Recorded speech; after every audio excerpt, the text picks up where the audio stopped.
Hey everybody, welcome on into Philadelphia Live. We are starting the show off with continuing coverage of some breaking news. If you have been anywhere with us on our broadcast side of things on Fox 29 Philadelphia, scrolling on social media or checking us out on the free Fox local app, you have seen our Sky Fox flying over this large body of water. We got more information on what's taking place there. I want to bring in one of our reporters, Jenny Joyce, who rushed out to the scene, try to figure out everything she could about what's happening here. Jenny, what are you seeing on the ground?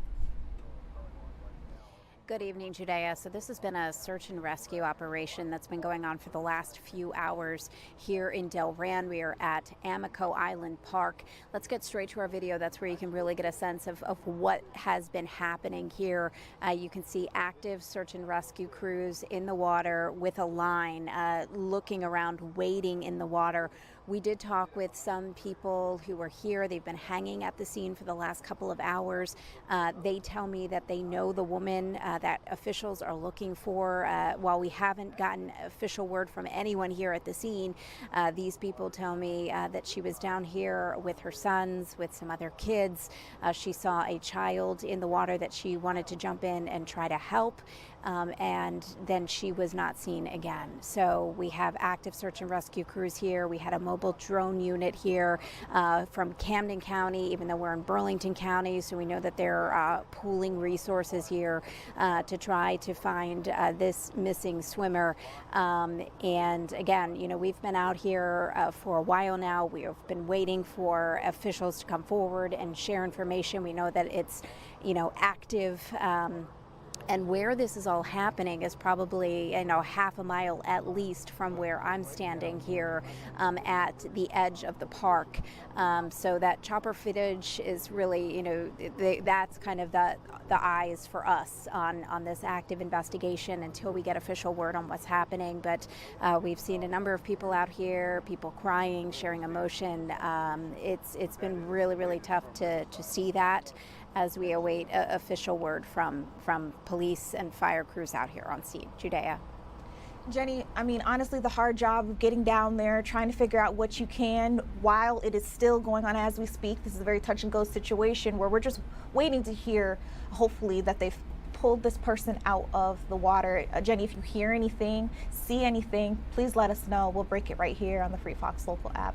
I appreciate you joining in for what you got out there so far. And you guys, with that, I want to let you know at the same exact time, we know that there is a service getting underway for a young man by the name of Kadir Skinner. This is actually a rally of sorts where we're hearing that civil rights leaders will be in attendance, one, a pastor, and of course the community as well. We know that the Wilmington, Delaware community is mourning the loss of 19-year-old Kadir Skinner, who they say was shot and killed by a police officer. Our Shawnette Wilson is in the room. Soon, they say this service will be getting started, supposedly at around 7:15. They've got some soft music playing as community members fill in the pews here at the church. So this is all under the direction of Reverend Dr. Dre Bland from Shiloh Baptist Church. Again, they say that they are joining together. It's an interfaith service of justice and healing in remembrance of Kadir Skinner. You're taking a look at some video of him with his mother as well. This is now seen video where you can see what happened that fateful day where they say he lost his life. So they're going to share some words from his family members and a representative. They'll be singing songs. They'll have a prayer and reflection for this healing service. I'm also seeing that there will be a keynote address. It looks like they're getting started. So let's just go ahead and take a quick listen in. Members, elected officials, and those who care.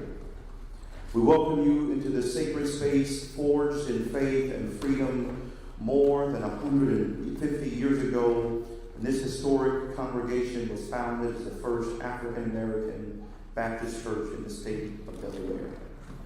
Tonight is both a sacred gathering and a public witness for justice and healing. We gather tonight not simply to remember Kadir Skinner, but to reaffirm that his life mattered, his family matters, justice matters. We gather to grieve together, to pray, and to recommit ourselves to building a flourishing community where all people are treated with dignity and respect. We affirm our desire to live out the words of Micah 6 and 8 as we seek to do justice and to love, kindness, and to walk humbly with our gods. So I invite you to stand with me as we enter into our call to justice found in the program. We come carrying grief. We will not grieve alone. We come seeking truth. We will not stop seeking truth. We come demanding justice. We will not be silent. We come believing healing is possible. We will work together for healing. Will you join us as we sing what is commonly known as the National Negro Anthem? Lift every voice and sing number 540.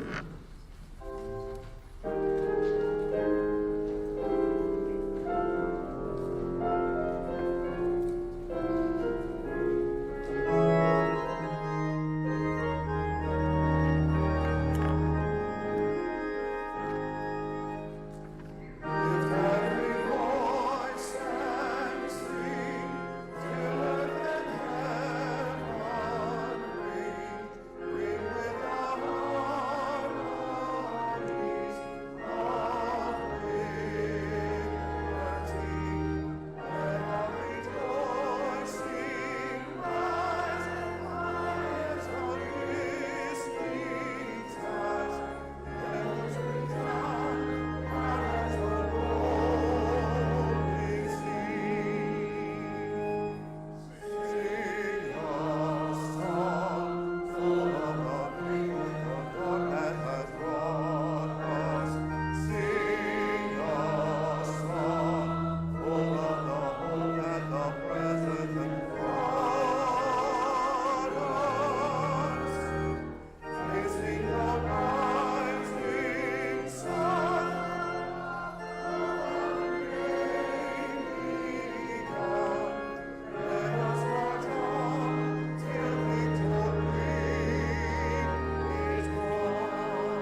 be seated. At this time now, we will have words from the family, either family representative, Aunt Kadir, Lisa Flowers, followed by remarks from members of their legal team.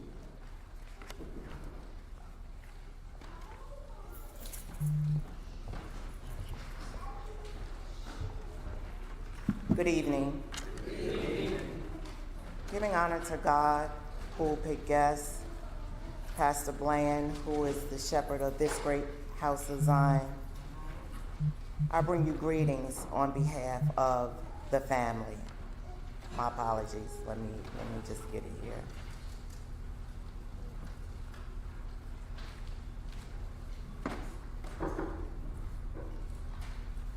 "61 days ago, 61 days ago,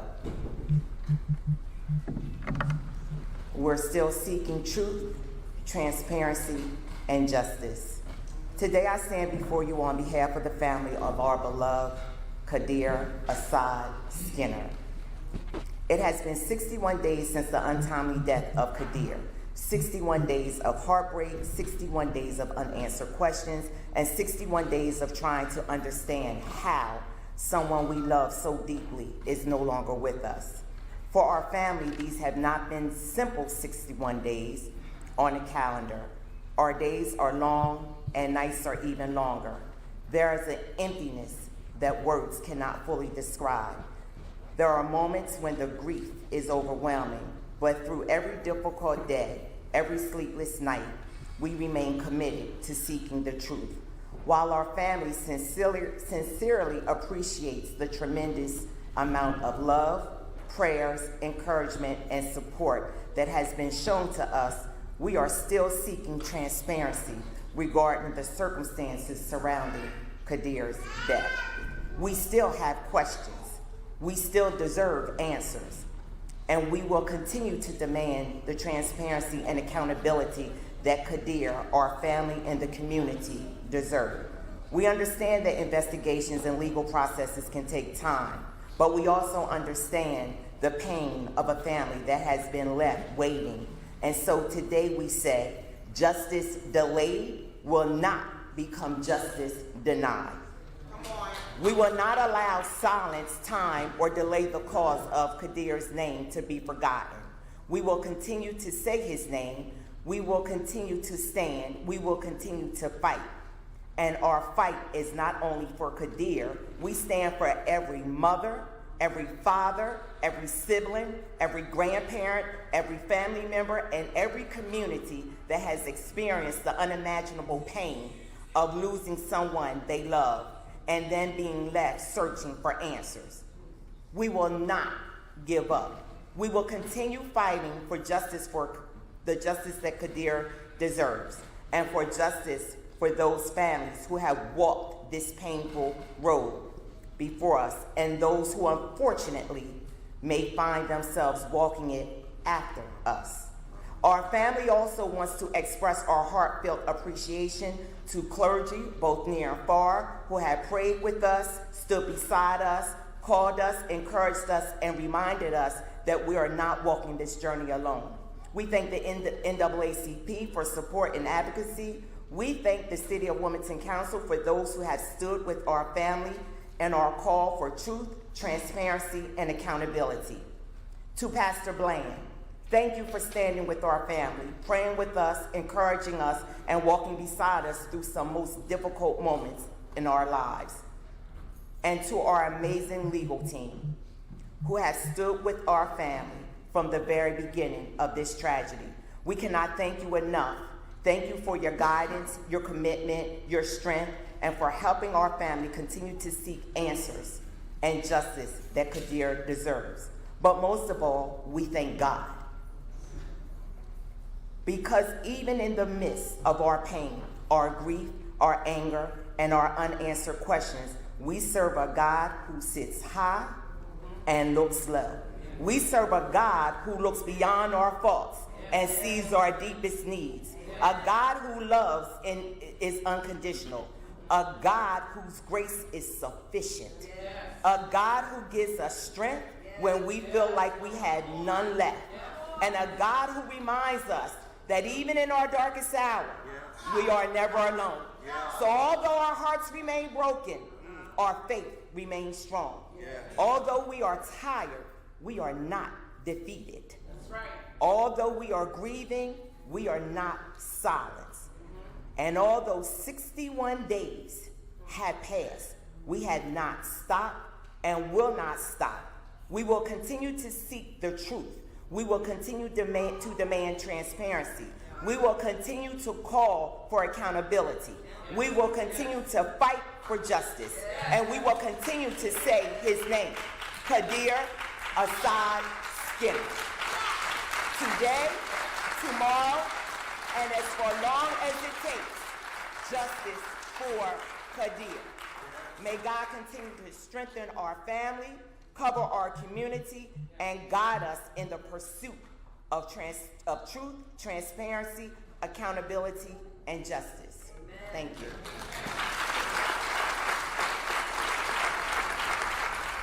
All right, you guys, that was Lisa Flowers speaking. She's a family representative who's speaking on behalf of Kadir Skinner's family. Again, the 19-year-old who was shot and killed by Wilmington police. Now, if you're unfamiliar with the story, if you don't mind, I'd like to just get you caught up on what really took place here. So police say they were called to this scene of some sort of situation. There was a large crowd that had gathered there. They say that they were told a young man who they identified as Kadir Skinner had pointed a gun out into that large crowd. They say he then ran from them. There's police body camera footage that we've shown you here before on Fox 29.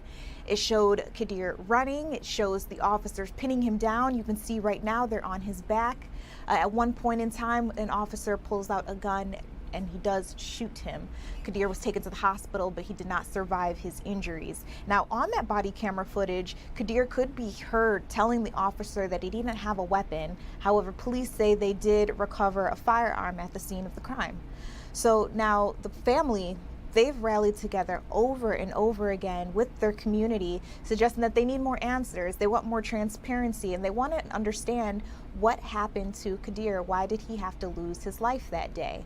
We've been keeping our eyes on it here at Fox 29 Philadelphia, hoping to bring you those answers as soon as we get them from officials, from the lawyers who may be involved in this. Again, today they are having an interfaith service where they're asking for justice and healing in Kadir Skinner's remembrance. They're going to sing. There are going to be multiple prayers. There are also a number of different speakers who I will tell you right now are very huge in the civil rights community as it stands today, including Bishop William Barber, who's going to be delivering the keynote address later on. I'm hoping that we'll be able to bring you back inside this church and give you live reaction, live bits and pieces of that ceremony, so you guys don't go anywhere. We've got more available for you right here on the Free Fox Local app. It's about that time, though, that we go ahead and take a quick commercial break. When we come back, I want to get you caught up on some other stories as well.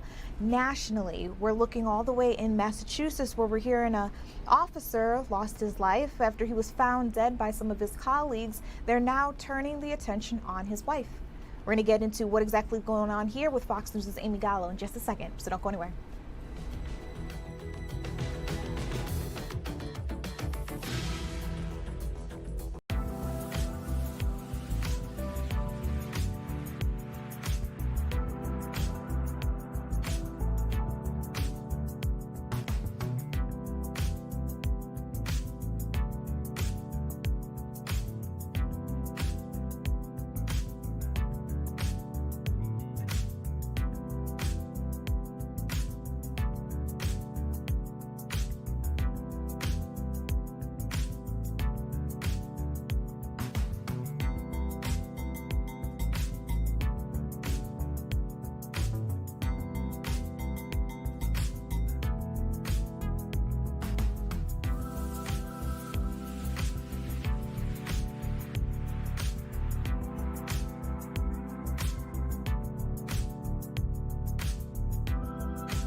back to Philadelphia Live. We've got a lot going on in our area. That's Philly, Delaware, and the New Jersey area. But I'm hearing that there are stories developing across our country as well.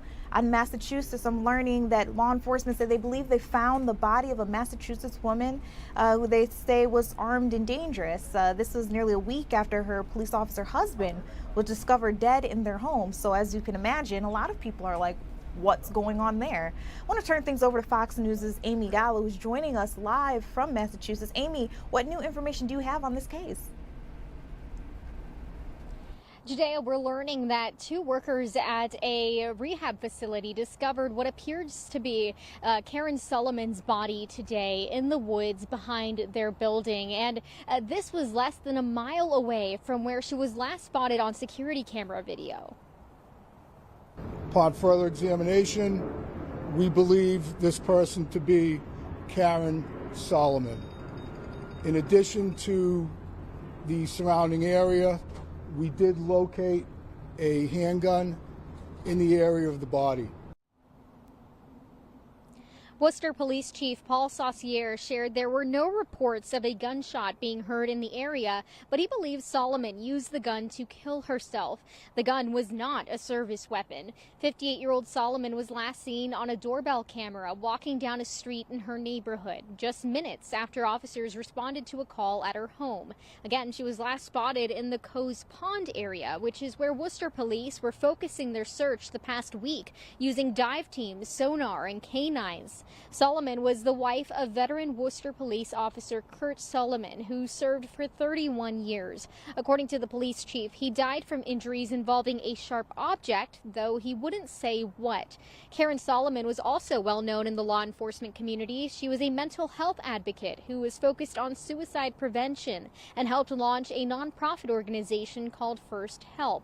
The police chief emphasized that there was no history of domestic violence or domestic abuse within the Solomon family, and he also reiterated that the information he was sharing today could still needed to be reviewed under forensic examination. So we're still pending more information there as well. Judea? Amy, if you don't mind, I'd like to ask you to take a step back with us and walk us through how we got to this point, because I know this update came recently, but before we heard that she was found, what were police weighing? What were they thinking may have happened in this situation? Yeah, the Worcester Police Department had said that she was a suspect in this case. Now, I know you said to go kind of back in time, but I want to come back to the future a little bit here to the present, talk about what we found out today. Their theory right now, the police chief said, is that this was a tragic murder-suicide case, and that's what they're working to, with the evidence now sorting through to see if that theory is in fact what happened. Before that, we were hearing that she was armed and dangerous and that she was a suspect, and the police were asking for video and information as to her whereabouts, and all of this search was centered mainly around her neighborhood, which is like I mentioned, in the Coes Pond area of Worcester, a very kind of a more of a smaller community, quaint homes. I was driving through the area today, so that's where this was all centered. It's just wild looking at some of the details that you provided for us, where he was serving for 31 years. You said that she had been a mental health advocate who focused on suicide prevention. So if what they think is what happened, I mean, just how sad, It is, yeah, it's really sad, and it's what everybody I've heard from within the community keeps talking about today. I spoke to a gentleman who knew one of the members of that couple and said that this was sad and this was shocking. A lot of the community here shocked, and understandably the police community shaken by this. You have a woman who dedicated her life to helping with suicide prevention within law enforcement, and a man who dedicated 31 years of his life to service. So, Amy, one more time, what's to come next? What are we looking for next in this investigation? So the body was discovered today in the early afternoon. So, of course, we're still pending a forensics investigation. The police chief is confident that this is, in fact, Karen Solomon. But we, of course, are going to be waiting for those medical examiner reports and all of that stuff that comes after you find a key piece of evidence like this, or a body in a case like this. I see. Well, thank you for getting us caught up on what's happening out there. It's one of those major stories, one of those trending stories that even us here in Philadelphia are keeping our eyes on as well. So thank you for sharing again what's going on out there. For those of you guys streaming with us, I want to bring you back over here to Philly, Delaware, New Jersey side of things. We're going to take a commercial break, but when we come back, I want to get back into that church where we hear there's an ongoing service hoping for justice and healing for the family of Kadir Skinner. They say they want answers. 19-year-old was shot and killed by Wilmington police, and police believe that they haven't gotten the full story about what happened that day. We'll check in the church, share some of what's going on when we come back.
All right, welcome back into Philadelphia Live. We're taking you right back inside that church where we hear there's an interfaith service of justice and healing for Kadir Skinner's family going on as we speak. Again, there are a number of different prayers. Let's go ahead and take a listen in.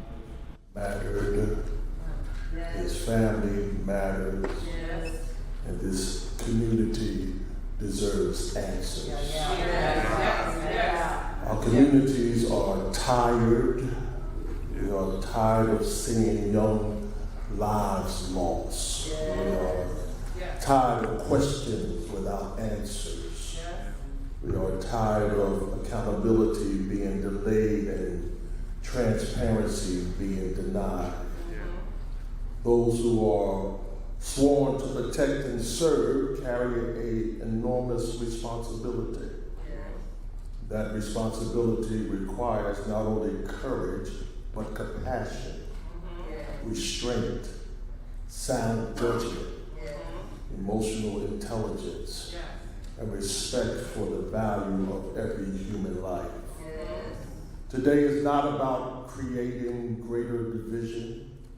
It's about demanding truth and justice, accountability, and meaningful change.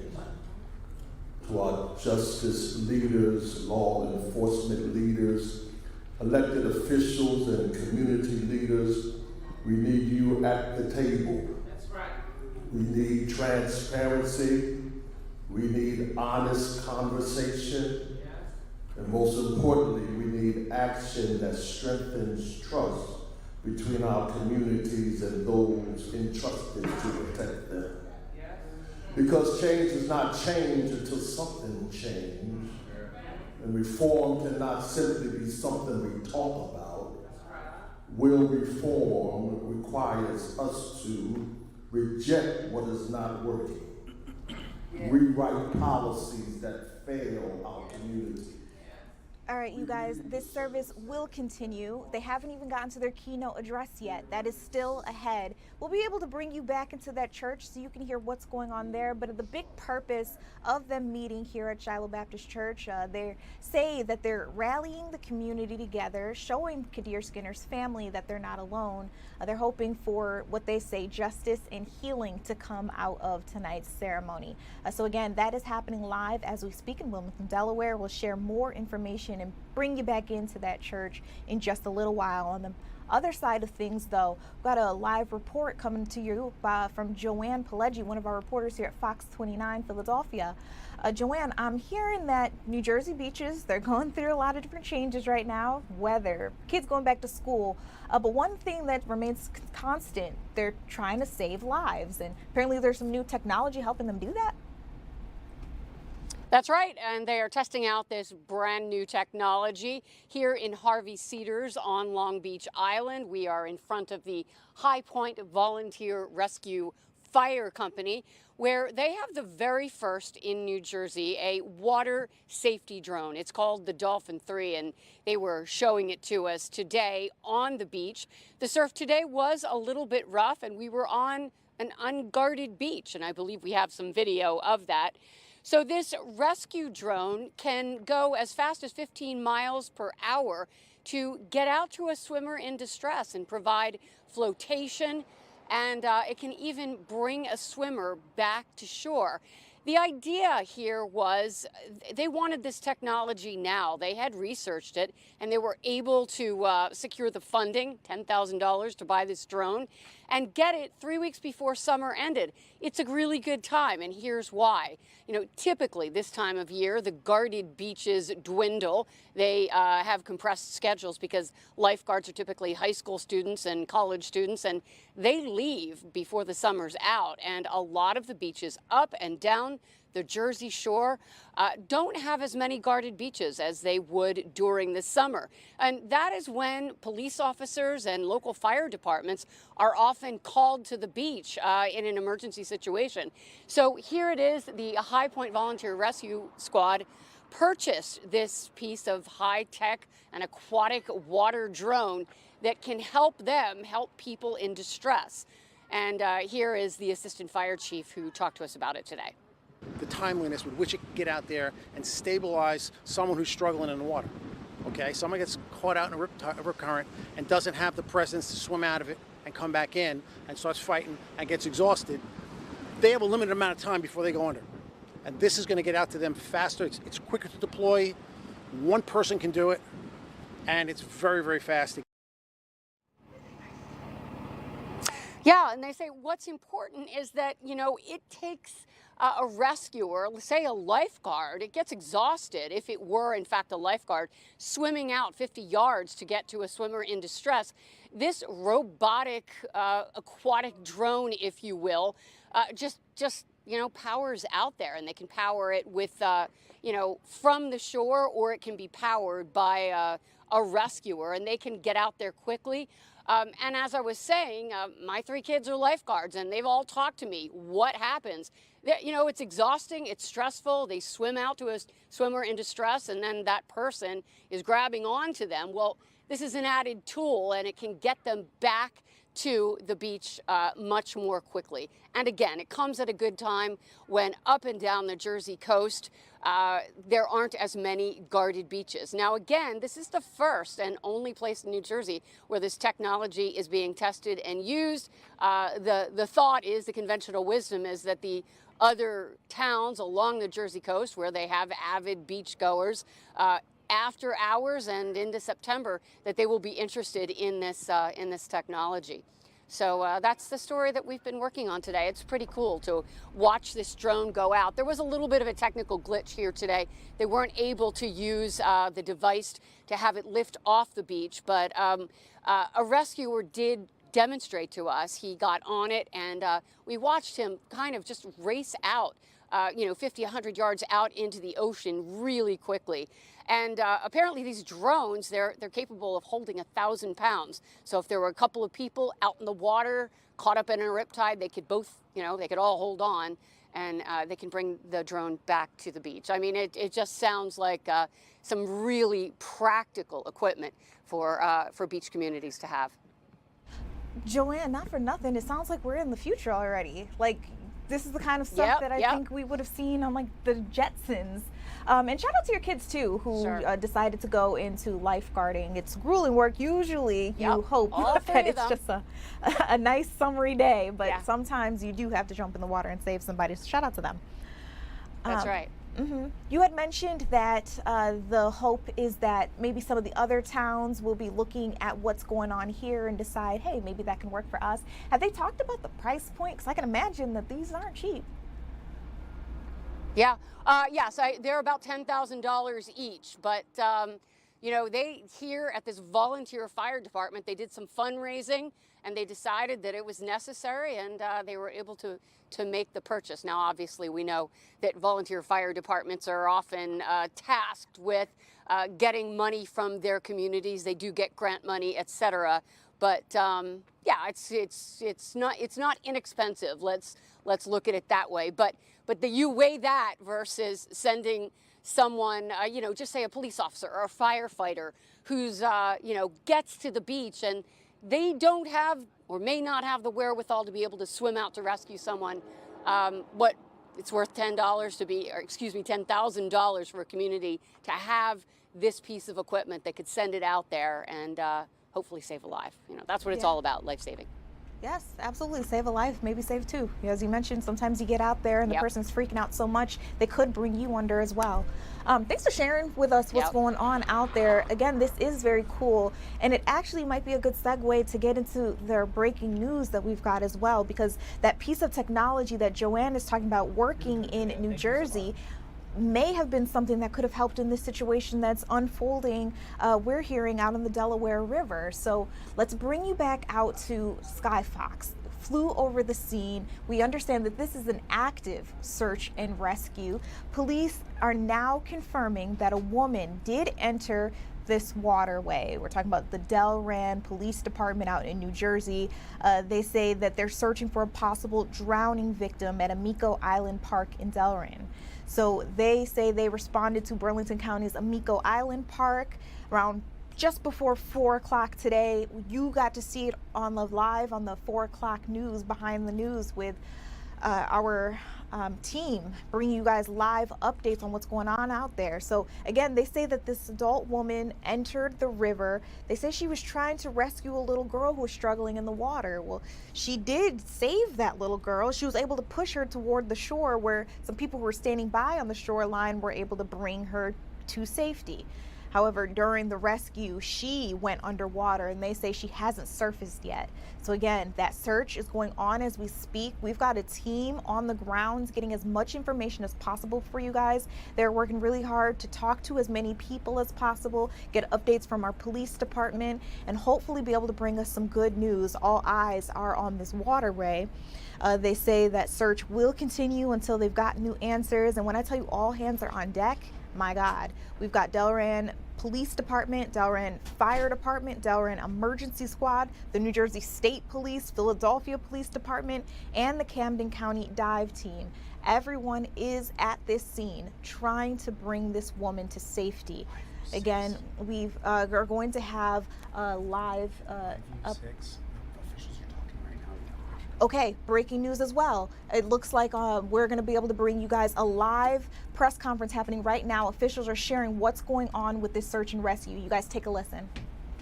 Information from them down to the scene, and that's all they have as well is that information. Can you describe the scene since we're so far away? First of all, is it like a half mile from here? And is it a beach setting, or what's the water situation? Kind of put it in perspective. Hawk Island, or I'm sorry, not Hawk Island, Amico Island. We're in Amico Island here. It's a trail walking, plenty of trails for hikist enthusiasts to come, nature gaze, walk around the park. Probably about a half a mile from our location is Command Post, and probably about another mile in on the island, closer to where the Rancocas Creek and the Delaware River meet, that's where the actual scene is. So it's pretty deep into the woods. We have multiple units from multiple agencies from Camden County, Burlington County, our communications center is out here. We have representatives from the Park Association here also assisting us. We have multiple drones in the air that also have thermal and sonar scanning capabilities, and they're just working up and down the water line. Any last known locations that they were given, we're trying to hit them first. If we don't come up with anything from there, then we're just trying to search as much as we can down the coastline and to where we think that she might be. Is it deep? Is the current fast? Like, describe those conditions if you were to go out and swim on a day like this. At the time when the reports came in that she was submerged, the tide was moving out. We did go through low tide, we did go through slack tide. We're now coming back into high tide, so the tides have shifted back up to the north. So it was moving water, but as far as whereabouts, which they may be, we're uncertain at this time. Are you calling this a recovery mission? At this moment, I think we are calling it a recovery mission. Like I said, we're working closely with the state police. We're going to work until dark, until it's safe for us to operate out there, and then they'll pick it up in the morning just to make sure that nothing else has come of the scene over the overnight hours. I was going to ask, is this park known for people swimming in the water? Is that a common occurrence? No. Is it safe to swim in the water? It's not known. It's not known. It's more or less out here for walking trails, nature see, nature hike, that kind of thing. There's spots where people can camp up and have picnics and that kind of thing. It's family oriented, but swimming is definitely prohibited. Oh, it's prohibited. If not prohibited, then strongly discouraged, just because of the moving current of the Delaware River.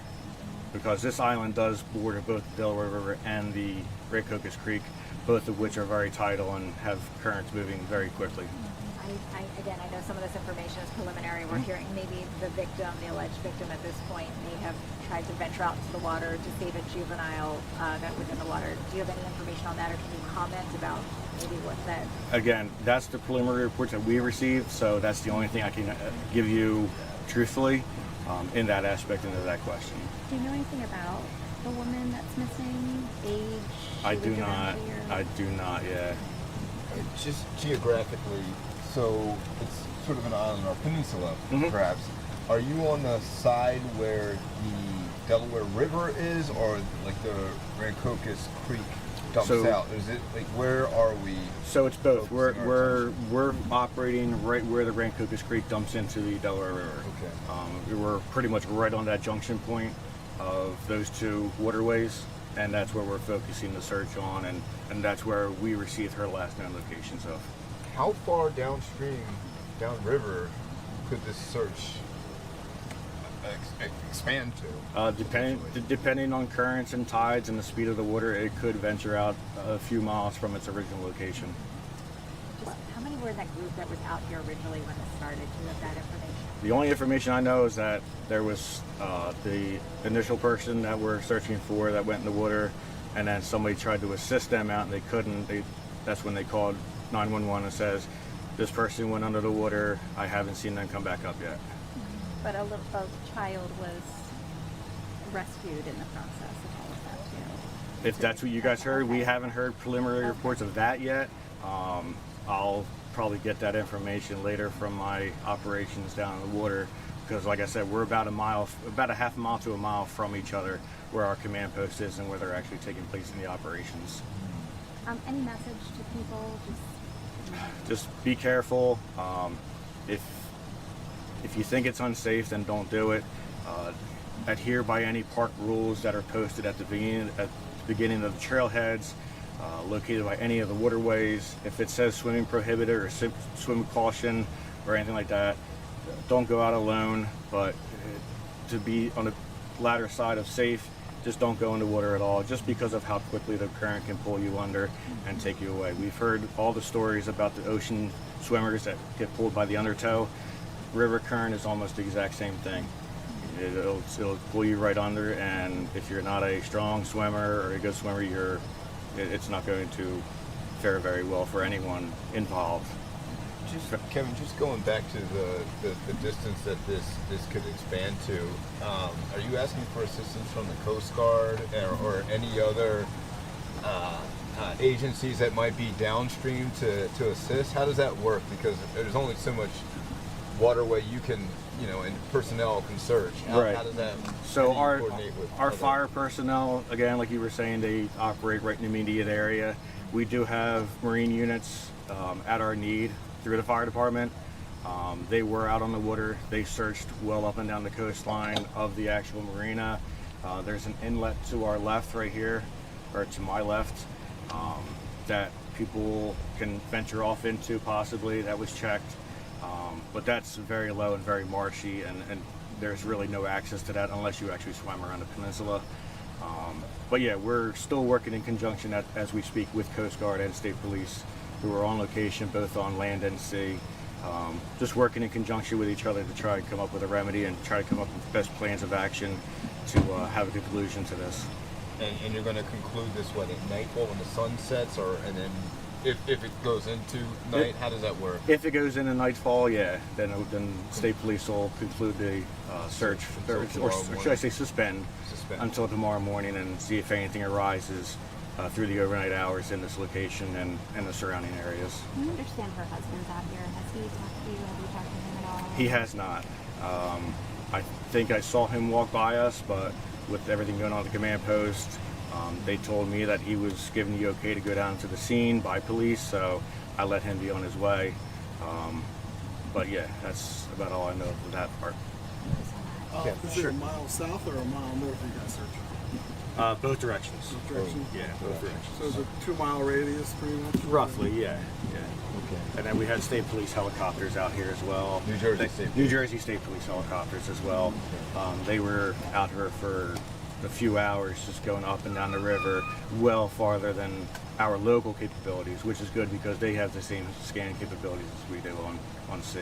That leads me to the next question. I don't want to hold you up too much longer, but did they give you a description of what she was wearing, so you know what to look out? I mean, I guess if you see a human body in the water, but do you know what to look out for? Is she wearing anything that's that's identifiable? Maybe something bright? I don't know. They told you that. The only thing we received was a black and blue swimsuit. So that's what we have to go off of right now. Okay. All right, thanks. Thank you. All right. Appreciate your All time. right, thank you. Thank you, sir. Thank you. Thank you, ma'am. Thank you, ma'am. Thank you. All right, you guys, we do believe that was the fire chief for the Delran, New Jersey Fire Department sharing new updates that we've gotten about this water rescue.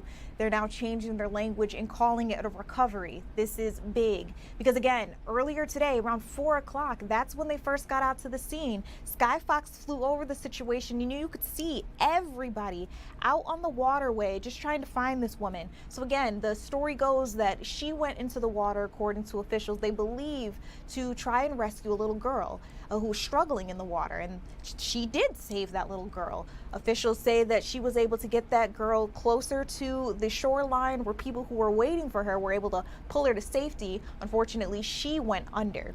They're saying that she hasn't surfaced just yet. And the other thing they are saying now is that they're going to continue to search until night falls. I'll check in a second on when we are expecting the sun to start setting. But again, they're saying once night falls, they are going to call this rescue recovery situation. They're going to call it a rest. They're going to go home, and then tomorrow they're going to send crews back out there to see if they can find her. Now, someone asked, is this area known for swimming? Because they wanted to understand why the little girl went into the waterway, why the adults went in after her. Officials say that no, this area, they don't recommend that people go out and swim. They actually say there's signage around this park, Amico Park, that we're talking about here. They say that tells people to either be careful, or they say they do believe it might altogether be prohibited there. They were kind of going back and forth on what exact language that signage says, but they do say that there are different warnings not to enter the water. It's normal in that area to see really strong currents, and it's very easy for you to get pulled under. So again, they're telling people that no, they weren't expecting people to swim here. Normally people go on walks or have picnics and the like. That's the kind of thing here. It is a family-friendly area, so don't get me wrong. They do say they see families, children out here all the time, just not getting into the water. So again, now they are shifting their language, no longer calling it rescue, but recovery efforts. We're going to keep our eyes on this situation. One thing that I thought was interesting, another reporter asked whether or not the woman's husband had spoken to the fire department, and he says he has seen him, but because of the sensitivity of what this investigation is, no, they have not spoken to him. He has not spoken to them, and they are going to respect his distance and boundaries until I guess he's willing and able to do so. So again, we're going to keep our eyes on the situation. I can tell you one of our reporters is live out there on the scene right now. She was at that press conference, one of the reporters asking questions. She's going to be able to bring you guys a live report coming up in the 10 o'clock news. She'll also keep me updated if there's anything else we need to know. But the breaking news here is they now are at least confirming that the person they're searching for is a woman, and they say she went into that water to save a little girl. She was successful in saving her, but unfortunately she didn't come back up. Again, we'll get you more information as the night continues. In the meantime, we're going to go ahead and take a quick commercial break, then I'll get you caught up on some of your other top news headlines of the day. I'm Judea Murray. This is Philadelphia Live. Don't go anywhere.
Hey guys, welcome back into Philadelphia Live. I'm Judea Murray, and my job, quite literally, is just to keep you guys updated on everything that's going on. We bring you guys breaking news, like that big update that we just got on that water rescue now turned recovery effort out in New Jersey. We're still trying to figure out when this woman may resurface, and crews are searching that choppy water to see if they can find her. While that's happening, I'll also keep you updated on live news. Things are happening right now as we speak. I want to bring you back into a church where we've been streaming this active call for justice. It's happening at Shiloh Baptist Church. Looks like Bishop Williams just got to the microphone. He is their keynote speaker. I want to let you guys take a listen in.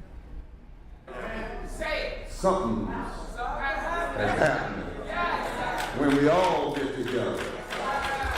So you may be seated for a second. I want you to know that before we can talk about city ordinances, and yes, there's some policies and things that ought to be changed, but we want to make one thing very clear here.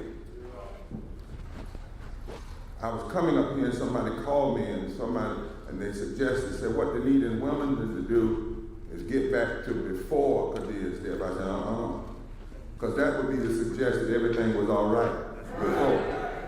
No. We are not looking. All right, you guys, I just want to get you updated on what we were taking a look at. This is the service happening right now as we speak for 19-year-old Kadir Skinner. He was shot and killed by Delaware police, specifically in the Wilmington area. Officials say that they were called to the scene because there was a giant crowd. When they got there, they say that they saw a young man who they have identified as 19-year-old Kadir Skinner pointing a gun into the crowd. They say when they then tried to approach him, he took off running. There's actually body camera footage that we've shown you from time to time here on Fox 29 Philadelphia that shows Kadir running, and then the police officers catch up to him. At one point in time, they're on top of him trying to subdue him. You're taking a look at that video right there. Now, somewhere in this situation, things escalate and that officer pulls out a gun and they shoot him. Now, they say that, again, he had been pointing a gun. In the body camera footage, I did note that Kadir could be heard saying that he didn't have a weapon. However, officials say they recovered one at the scene. Now, his family says the whole talk of him running away from police was really just him running away from a dog. They say he didn't know that police were chasing him. So they're asking for the Wilmington Police Department to bring more transparency and share more about what really happened to him. They say they want justice in this situation and they won't stop until they get it. But again, it's a mixed bag because depending on who you ask about what happened to 19-year-old Kadir Skinner, you get different answers. One of our reporters was live in that church, hearing what they are saying during this active service that's still going on as we speak. So pretty soon I'll be able to get right on out to her, get you guys a live report on what she's been hearing throughout the evening, get you all caught up again on what happened, or at least what we know of having happened in Wilmington, Delaware as it pertains to the life and killing of 19-year-old Kadir Skinner. That's news that's still ahead. So you guys, about that time, we take a quick commercial break. When we come back, remember what I do here: live news, breaking news. I'll get you caught up on all of it when we come back.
Hey you guys, welcome back into Philadelphia Live. If you've been with us throughout the hour, we've been dipping in and out of this church service. They're calling it an interfaith service of justice and healing in the remembrance of Kadir Skinner. Of course, we've also been covering other news stories of the day, but our reporter, Shawnette Wilson, has been live inside of that church, listening into what's happening here, keeping us up to date. I want to get out to her now. Shawnette, what can you share with us about what's going on there? So Judea, initially, we came out, they had said that this was going to be a rally for Kadir Skinner. And, we arrived here to find out that this is not just the memorial service to remember him, but they say it's also a service to reaffirm that his life matters. So as we know, Kadir Skinner was 19 years old when he was shot by police here in Wilmington. It was the 24th of June. Conflicting reports, as to what happened. Police initially said that, he had pointed a gun into a crowd of people and then pointed a gun at them. A police officer, we know, since body cam footage had been released about a month or so ago, revealed that he was shot in the back by a Wilmington police officer. Wilmington police saying that they did find a gun nearby. Neighbors, this video, and also Kadir's family saying that he was not running away from police. He was being chased by a neighborhood dog. So again, we're talking June 24th. And they reminded us here in this service tonight that it has been 61 days since Kadir was shot to death, and that they are still fighting for justice. And so they wanted to hold this service. The family is here on the front row, on the far side of the congregation. And just to have his attorneys and also leaders from different faiths come out and just to let them know, Kadir's family and also the community, that they are not letting up, that they will continue to fight for justice for him, to continue to say his name, and to continue to let people know that his life mattered. And interestingly enough, they said tonight, his legal team, that this is not about black or white, it is about justice, and that is what they are seeking. They did have a representative, Lisa Flowers, who spoke on behalf of the family. Let's listen to what she had to say tonight. We understand that investigations and legal processes can take time, but we also understand the pain of a family that has been left waiting. And so today we say, justice delayed will not become justice denied. We will not allow silence, time, or delay the cause of Kadir's name to be forgotten. We will continue to say his name. We will continue to stand. We will continue to fight. And our fight is not only for Kadir. We stand for every mother, every father, every sibling, every grandparent, every family member, and every community that has experienced the unimaginable pain of losing someone they love and then being left searching for answers. All right, and so you just heard from someone who was speaking on behalf of the family here. I will say that there was someone who stood up during the service and kind of interrupted the service, saying that, they are, I guess, fed up with hearing, religious leaders talk about, what is happening. This person said that they want to hear a plan for justice. Of course, they quieted that down and reiterated, Judea, that, the family has a legal team. They are being represented by Ben Crump and other national civil rights attorneys, very notable. And they said to those gathered, listen, we are working on that. But right now we want this family to be respected and to know that, Kadir's life mattered. And so right now there is a bit of a message, a sermon that's happening right now. And, we expect it to wrap up shortly after that. Got you. I saw it as well from the program. That seems to be the last ticket item on there, a number of different prayers and whatnot, and that family representative who got to speak to us. Shawnette, we've got a lot of people in our live stream chat talking about the situation. Of course, we've got a lot of different opinions, and as you mentioned, hearing inside the church as well, someone who wanted to share their own passionate thoughts. This seems to be one of those stories, one of those incidents that's got a lot of people riled up, and understandably so. I'm just wondering, number-wise, could you just talk to me about the crowd size that seems to be inside the church? I was sitting, how much would you say, Marty? I'm asking Martin Ryman, a photographer. He says about 100. We were on one side, and it's a little difficult to see the other side, but it was pretty packed in there. And, it is family members, it's community members, obviously members of the family's legal team, also local elected officials. Colby Owens is here, who is on Wilmington City Council, and also holds a number of other offices. So This is something, yes, that people are interested in. And, they want to see justice served. They want answers as well, because again, what they heard happen versus what the body cam footage shows, what the police say, what neighbors say. They just want to, get some clarity on exactly what happened and why it happened, that this 19-year-old's life was taken, shot in the back. Is what we know happened.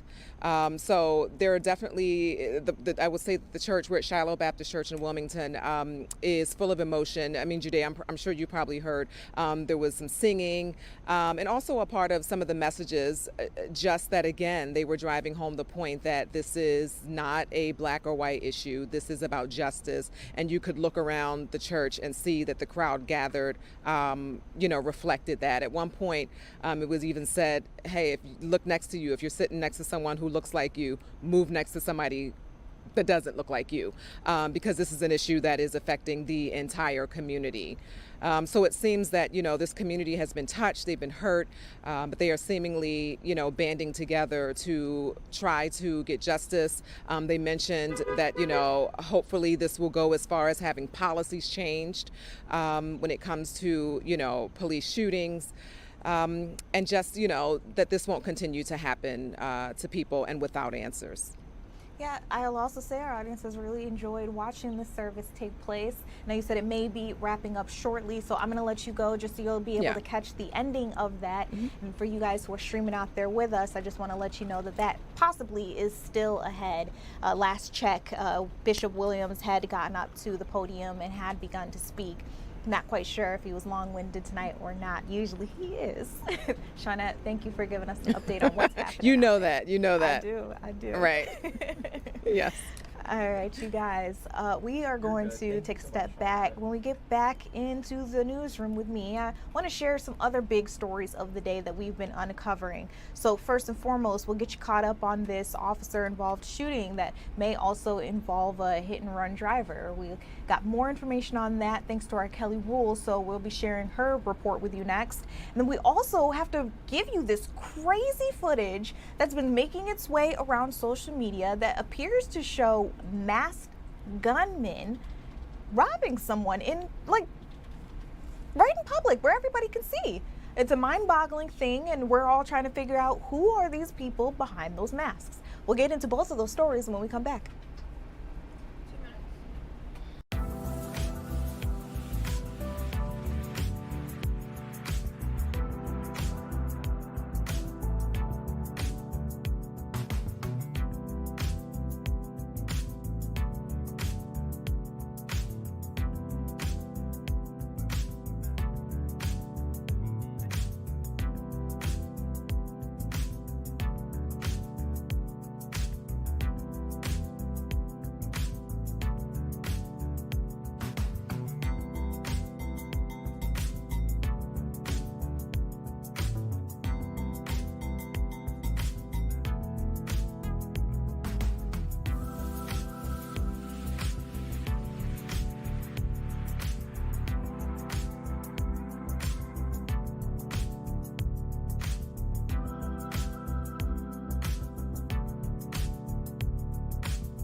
All right, you guys, welcome back to Fox Philadelphia. We're talking about live news, everything that's going on. We're hearing more updates about this story of a 22-year-old who goes by the name Bubba. They say that he was shot and killed right outside of a home just yesterday.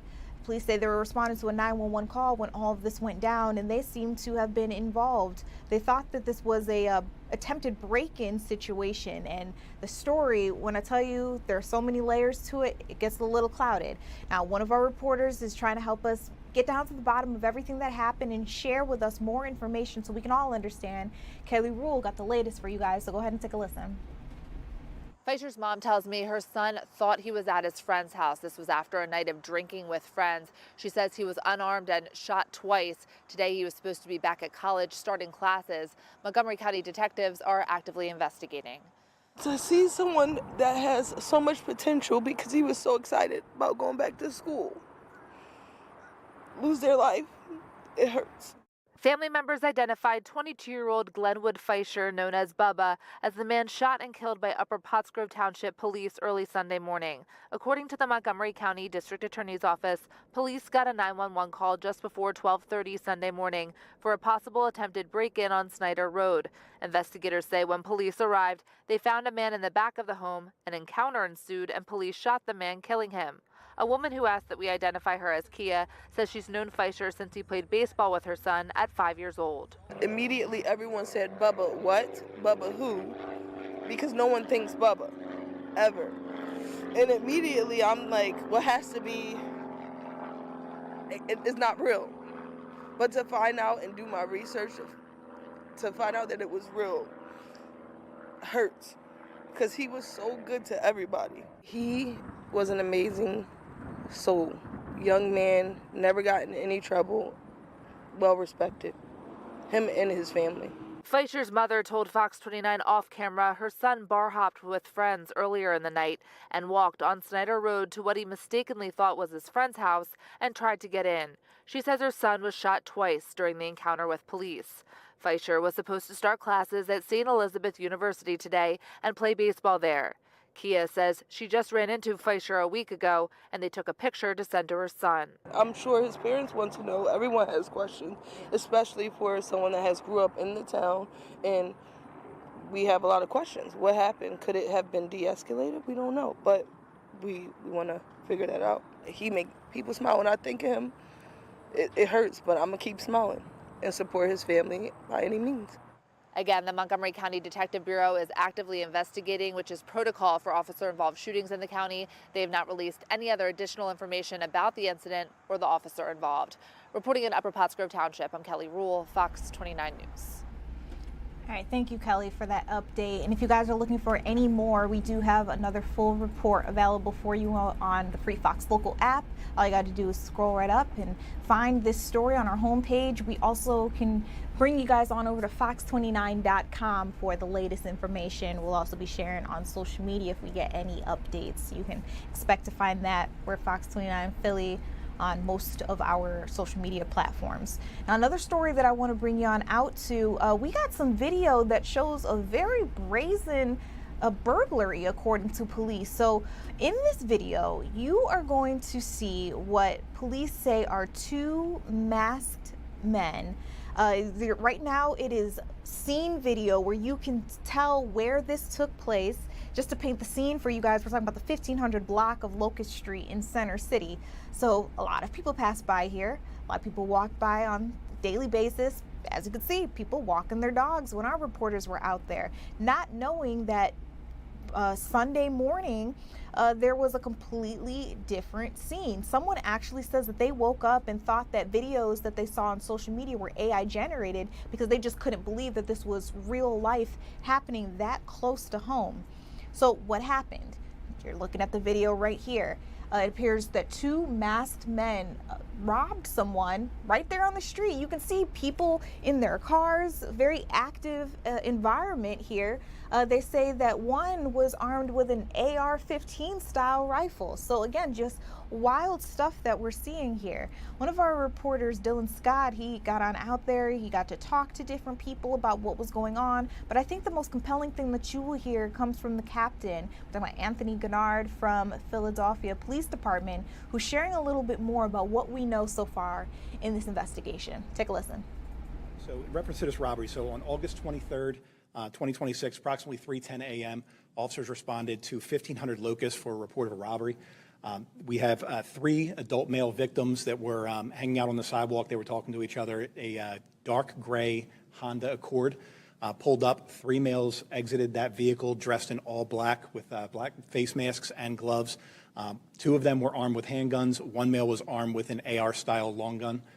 They forced 1 male down onto the ground, point a gun. Another male they struck in the face with a firearm. All 3 males were robbed of what we were told at this time is electronics, some cash, wallets, and jewelry.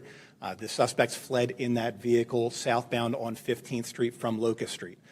We were able to get some video out there. I know there is some video that's out there right now. We were able to obtain that video as well as some other video, and we believe we recovered that vehicle, which was stolen out of Cheltenham Township on August 19th. We did recover that vehicle within the confines of Philadelphia.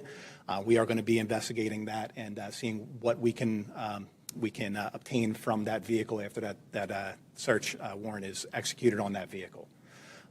We don't at this time have any information on any similar robberies that match this. We do not know whether or not these people were targeted.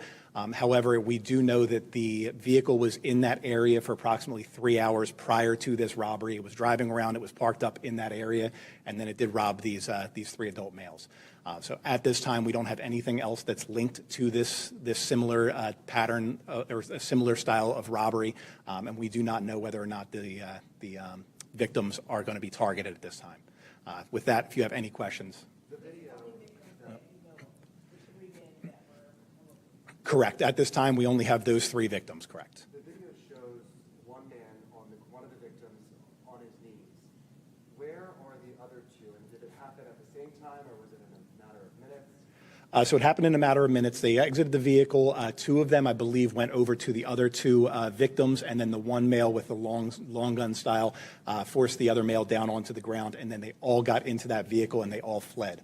There was, we believe, a driver inside of that vehicle that didn't exit, so we believe that there were at least 4 people that were inside of that vehicle. Just to clarify, so the 2 of them go over and are robbing 2 victims, and then another is robbing the man who you see in the video. Correct. That's all kind of happening around the same time. So it's not like one happened, they didn't all happen like 5-10 minutes apart. No, they all happened at the same location at the same time, correct.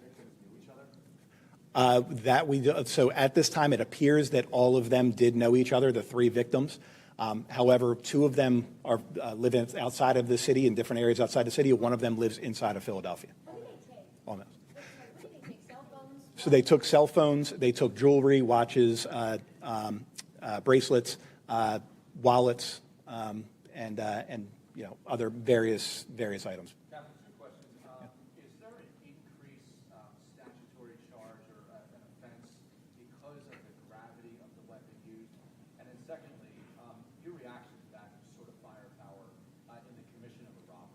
So, I mean, it's always concerning. Any type of robbery involving a firearm, especially when you have a high-powered style firearm, is always concerning. As far as the up charges, I'd have to get back to you on that. I'm not sure if there's an additional charge on top of that, besides the violation of the Firearms Act to begin with.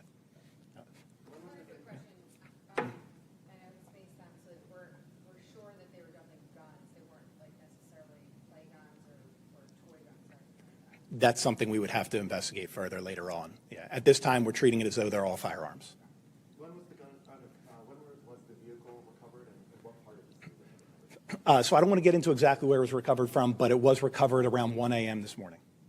And it was inside of Philadelphia. It was recovered, yes. So we're looking at additional video out there, seeing if we can obtain any additional video, as well as any evidence that we can get from the vehicle itself. Any pattern of seeing more of these type of assault-type rifles out on the streets, in relation to armed robberies? No, I mean, again, this is, it's not something that we're seeing a lot of. It's not fitting with any patterns that we have right now. Yes?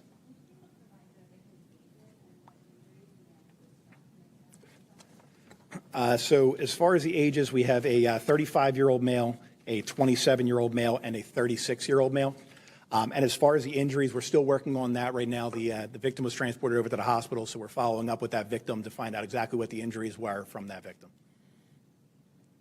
But it does not appear to be anything life-threatening at this time. Any further questions? All right, thank you. All right, you guys, and with that, again, we have more information available for you. One of our reporters, Dylan Scott, covered this story in its entirety. You can go to either the Free Fox local app or fox29.com to learn more. Meanwhile, happening live as we speak, I want to bring you back out to that Shiloh Baptist Church, where we know that there is an active ceremony going on right now. Community out in Wilmington, Delaware has rallied together. They say they want justice and transparency for Kadir Skinner's family. Who you're looking at the podium right now is a really big figure in the civil rights movement today. We're talking about Bishop William Barber, who has been delivering the keynote speak, very passionate. I want to let you guys take a listen on in. Right now, right here, right now, right here, right now, right here. Just tell the truth. That's all we want. That's all they demand. That's all these preachers demand. That's all these lawyers are demanding. That's all this family is demanding. You can't get a child back. You can tell the truth and get justice because of that truth. You may not get a child back, but you can have a certain peace in moving forward. But without the truth, the community cannot be quiet. The tears cannot stop flowing. The preachers cannot stop standing. The lawyers cannot stop litigating. All we demand and ever demand from this nation is just tell.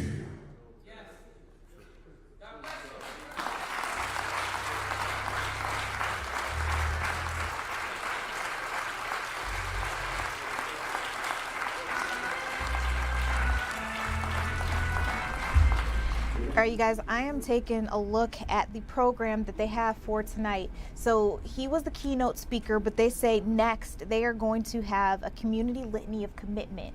So they want everyone who joined them today. We're thinking there's about 100 people in the room.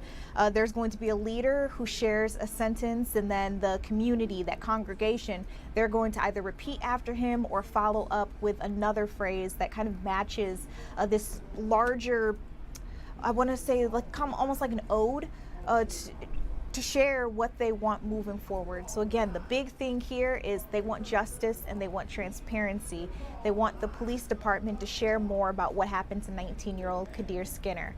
Again, if you are unfamiliar with his name or this story in its entirety, we've been covering it here for a while now on Fox 29 Philadelphia. Actually, a member who represented his family spoke up and said it's been 61 days since Kadir was killed. Now, as the police tell it, they say that they were called out to the scene. There was a large group of people. When they got out there, they say they saw a young man they have identified as 19-year-old Kadir Skinner pointing a gun out into this large crowd. They say they approached him and he took off running. From there, there's body camera footage that appears to show him being chased, him being pinned down to the ground. They tried to detain him, and at some point in time on the body camera footage, you can see up to the moment where Kadir has been shot. He was taken to the hospital, but he did not survive his injuries. Now, the family says that's not the truth. They say he didn't have a gun. Also, according to the body camera footage, Kadir Skinner could be heard telling the police that he didn't have a gun. Police, however, say that they recovered a firearm from the scene. Family says that he wasn't running from police. They say he was running from a neighborhood dog. Again, the police say that's not true. We were chasing him. He was running from us, running away from maybe accountability, they might say. So again, we're all just trying to determine what happened to him. His family is not buying the story that the police are putting out there. So now, live, happening right now, we've got this big service where they're asking people to come together, rally together for justice and to support Kadir Skinner's family. That service clearly continues, so I'm going to let you guys go ahead and take a listen back in. As cover to hide the decisions they plan to make. If they're going to make a decision, go ahead. Make it before the primaries.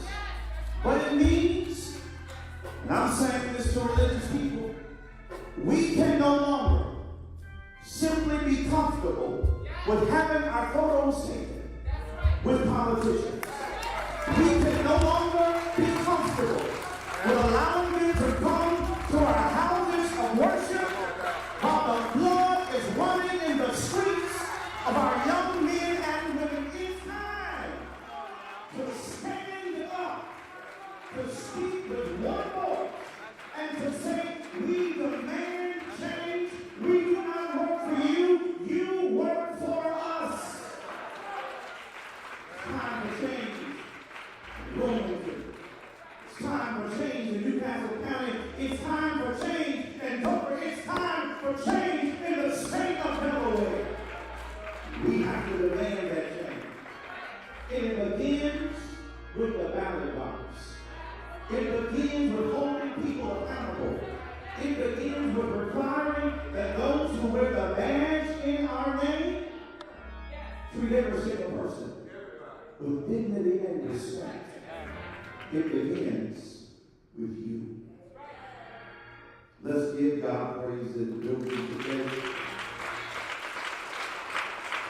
Let's thank Dr. Walker. Amen. Now, brothers and sisters, as a part of this strategy and speaking, when's the early voting What day? What day? Second. Which is Wednesday. September 2nd. It's a Wednesday. Very well. I want to offer to you. Did you know if you're not ready to vote, you can't sit on the jury? Did you know that when you want people to move, if I'm not mistaken, correct me if I'm wrong, you know where mayors are elected. That's right. City councils are elected. That's right. DA are elected. Attorney General? And here's the issue. If you want your power to be respected, what if on the first day of early voting, every barber shop, every salon, every church did a march to the poll? I'm not saying just go to the poll, but met at the church or met a block from. And some going in to the advantage said, we're going to vote because what you're doing is being conspicuous. That we are going to demand the truth every way. We're going to demand it from the pulpit. We're going to demand it from the ballot box. We're going to demand it from the litigation. We're going to demand it through the suit. We're going to demand it. We're not allowing any avenue to the truth to be unpushed. What would it look like in Delaware, in Dover, in Wilmington, if on the first day of early voting, everybody unified? And there was a march from every church, every parking lot. 100 people on this side, 200 here, 1,000 on the other. What would happen? Unified. Pastors, I with the teachers across the country, 1,000 countries. First day of early voting, they don't say. And what I know, in my days, I'm 60 plus now. I don't know how long we got, but prophets in the Bible were always localized. It is time for the pastors and the rabbis and the community to take their prophetic ground and lead their community. And it's time for the people to follow and respond. What would it look like if there were 25 marches to the poll in every corner of it? That's just one thing. While the lawyers are working, while the litigation is going, while the suit, all that, I want to commend it to you as a possibility of you speaking.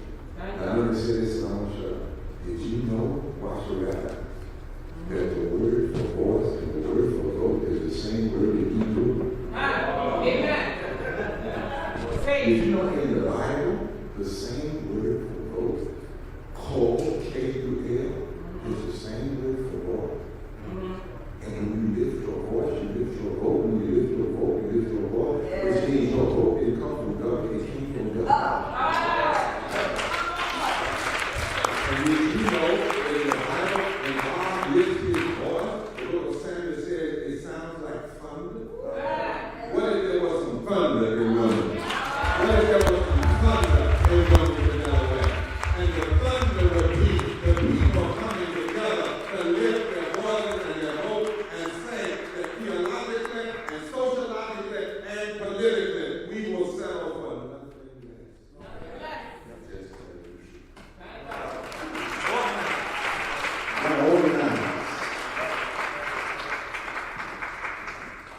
you stand with me as a sign of solidarity with this family in this fight for justice, this fight for change, not just in Wilmington, but beyond.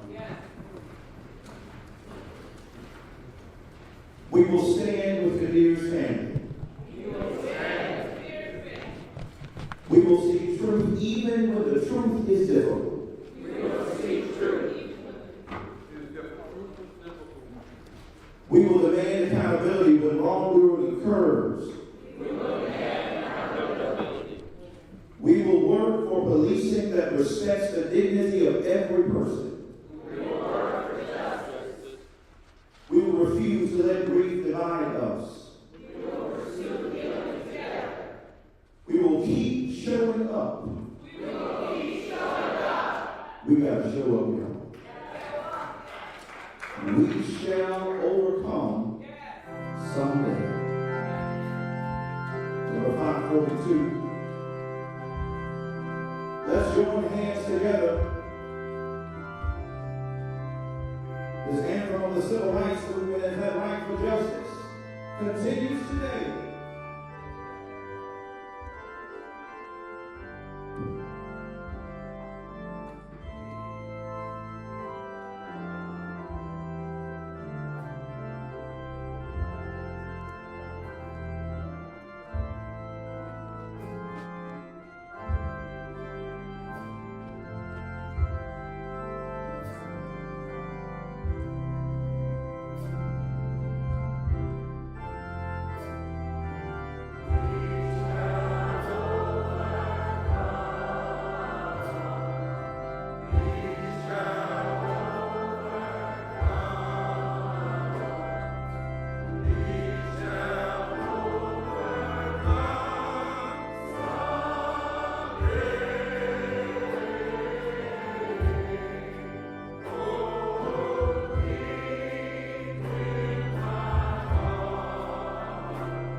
All right, you guys, as this service comes to its conclusion, I want to let you know what happens now when we're talking about behind the scenes, behind the news. One of our reporters is live in that church as we speak. She's been listening to everything that's been said. She's taken notes. She's determining who she may interview after this church service concludes. And she'll have a live update for you guys at the 10 o'clock hour. So I just implore you all to stay with us on the Free Fox Local app, or if you like cable, turn on your TVs just to get the latest information of what's happening here. Again, this is all as pertains to 19-year-old Kadir Skinner, who was shot and killed by Wilmington police. We've also got previous stories available for you on our app and on our website, social media as well, just in case you want to learn more. They're getting ready to disband out there. So we're going to go ahead and take our commercial break. When we come back, I want to get you caught up on some big news. There was a big breaking update on some news coming out of Washington that's going to affect the way that millions of us vote in the future. I think you need to know that. So we'll get into what's going on when we come back.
Welcome back into Philadelphia Live. You guys, some pretty big news coming out of Washington, D.C. today that's going to affect the way a lot of us vote. Have you ever voted by absentee ballot, that mail-in ballot?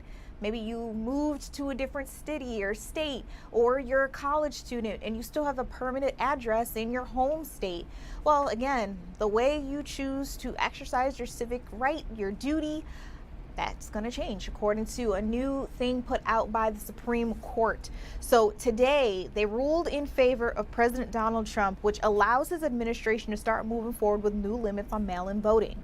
Way back in March, you might remember that President Donald Trump signed an order to create federal lists of approved voters, and then he told the Postal Service to only deliver mail ballots to people on those lists.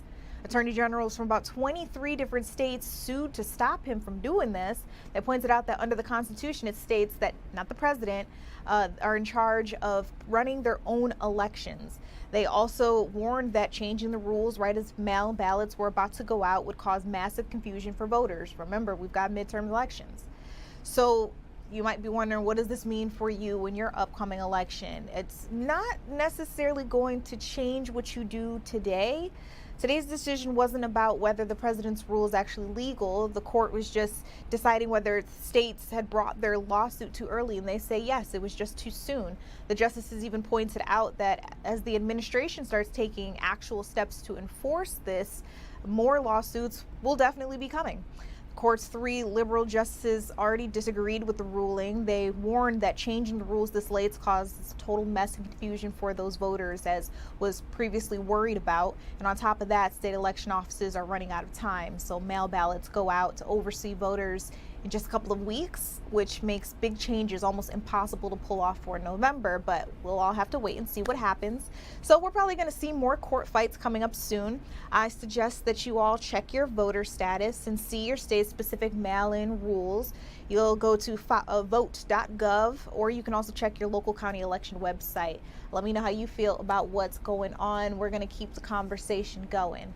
Another big thing that I've been keeping my eyes on, I'm just genuinely interested in seeing where this court case goes is this Massachusetts mother, Lindsay Clancy, who's accused of murdering her 3 children.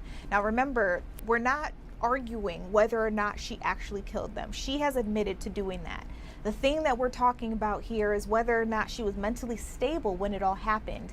Officials, her doctors, even her ex-husband and former mother-in-law, they are arguing that she was suffering from something called postpartum psychosis. She was hearing voices that told her to do this. Now, today we heard from a forensic psychologist, Kirk Helbrun. You're seeing him there on the stand right now. And he had some remarks that actually caused Lindsay Clancy's defense to try to move for a mistrial.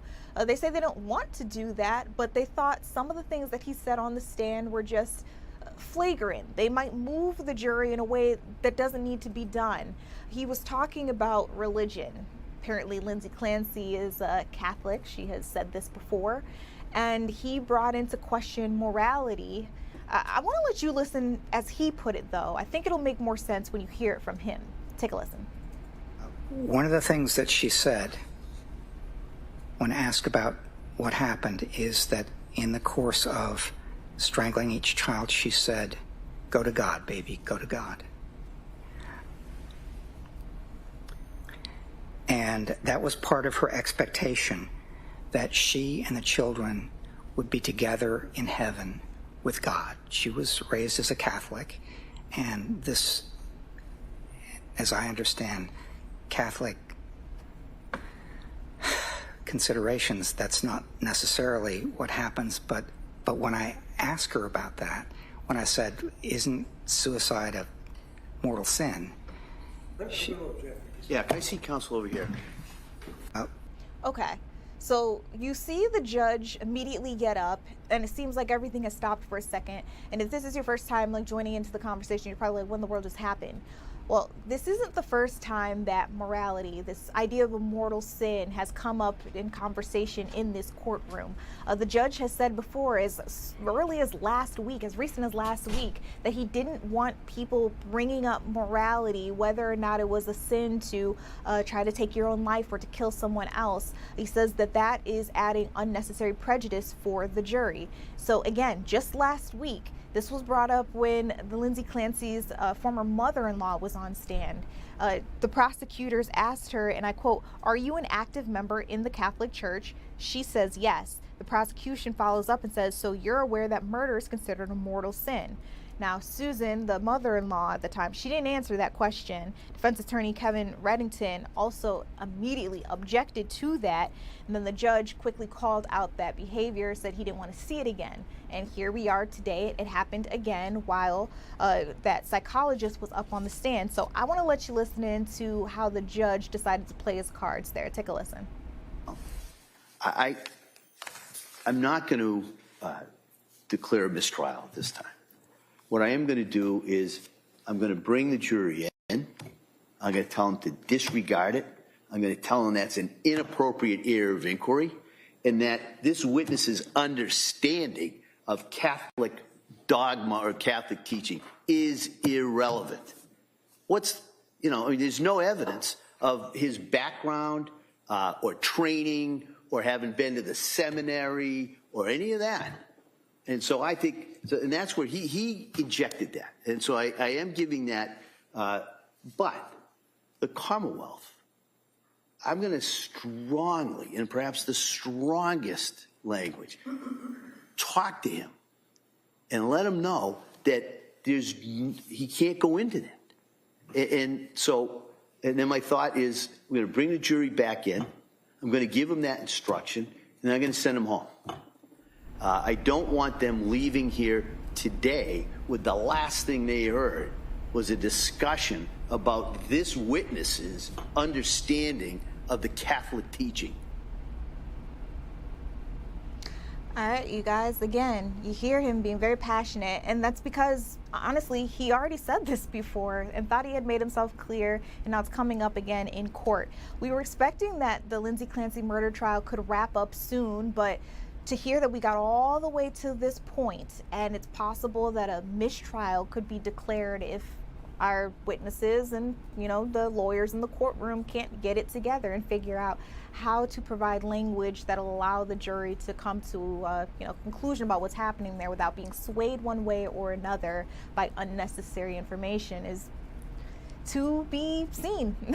So we'll keep our eyes on this case. Again, it's gotten a lot of interest from me. I'm really interested in seeing how they play the mental health card here, because again, the big thing here that I hadn't heard of before this case is post-traumatic psychosis. Is it possible that after giving birth, the same way you might go through post-traumatic depression that can really sway your judgment and cause a lot of mothers, young mothers especially, to make decisions, do things, say things that otherwise they never would? Could the same be true for psychosis? In this case, Lindsay Clancy says that she heard voices that told her to kill her children, and then she went through with the act before trying to take her own life. So again, we'll keep our eyes on what's happening there and be able to bring you the latest on what's happening in that Massachusetts courtroom. Another big story that apparently Walmart is stepping into 2026. So a lot of you guys use tap to pay at pretty much any other store you go to. Walmart says they're going to start letting their customers do the same thing, and Sam's Club is on board as well. They're adding tap to pay at some of their Walmart and Sam's Club stores, and it begins today. Company also says that the option will come to all of its stores by the end of the year, so if it didn't hit you yet, just wait. They also say it'll be at their fuel stations by mid-2027, so you'll be able to fill up your tank with just a tap of your phone. Checkout will now allow users to have Apple Pay, Google Pay, and other digital payment technologies at the register when they're trying to pay for their goods. You may also even be able to use your smartwatch, which is pretty cool. Customers and members can also add their eligible Walmart, Sam's Club, and OnePay cards to their phones and their digital wallets in order to make their payments. Now, Walmart previously had been holding back on tap-to-pay options, not quite sure why. They say they wanted, though, to encourage customers to use their own Walmart system, which required using a QR code. Now they're saying, well, maybe, just maybe, we should switch things up. They had some complaints from some of their shoppers. Apple Pay is used by 85% of the U.S. retailers, so significant. But they're coming on board now as well. You guys, we're going to go ahead and take a quick commercial break. I want to get into trending news. That's one trending story, but what else is going on out there? What are you guys scrolling on, reading, clicking, watching? Touch base with Jake Leonard when we come back.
guys, welcome back into Philadelphia Live. I'm Judea Murray. Got Jake Leonard. Hey, what's up? So Jake always brings us our trending stories. Yes. We get a look at what's going on, what you guys are reading, watching, like what's trending out in the Google interwebs. Yes. Whatever it may be. Yes. You know, we had a lot of heavy news today. Yes. I feel like this is the perfect time to just take a deep breath and get to know that the world is a nice place. Yes. So what's going on out there? So I'm so glad you said that because I have a perfect thing that fits that description. Okay. All right, I'm ready. This is so random, but I was like going through the trends. I was scrolling through social media, and I came across this, and I was like, "Oh, we have to discuss." Okay. So, do you know Benny Blanco? Yes. Okay. So, if you're watching, you don't know, Benny Blanco is a pretty famous producer. He like has worked on a lot of hits, and he's also married to the one and only Selena Gomez.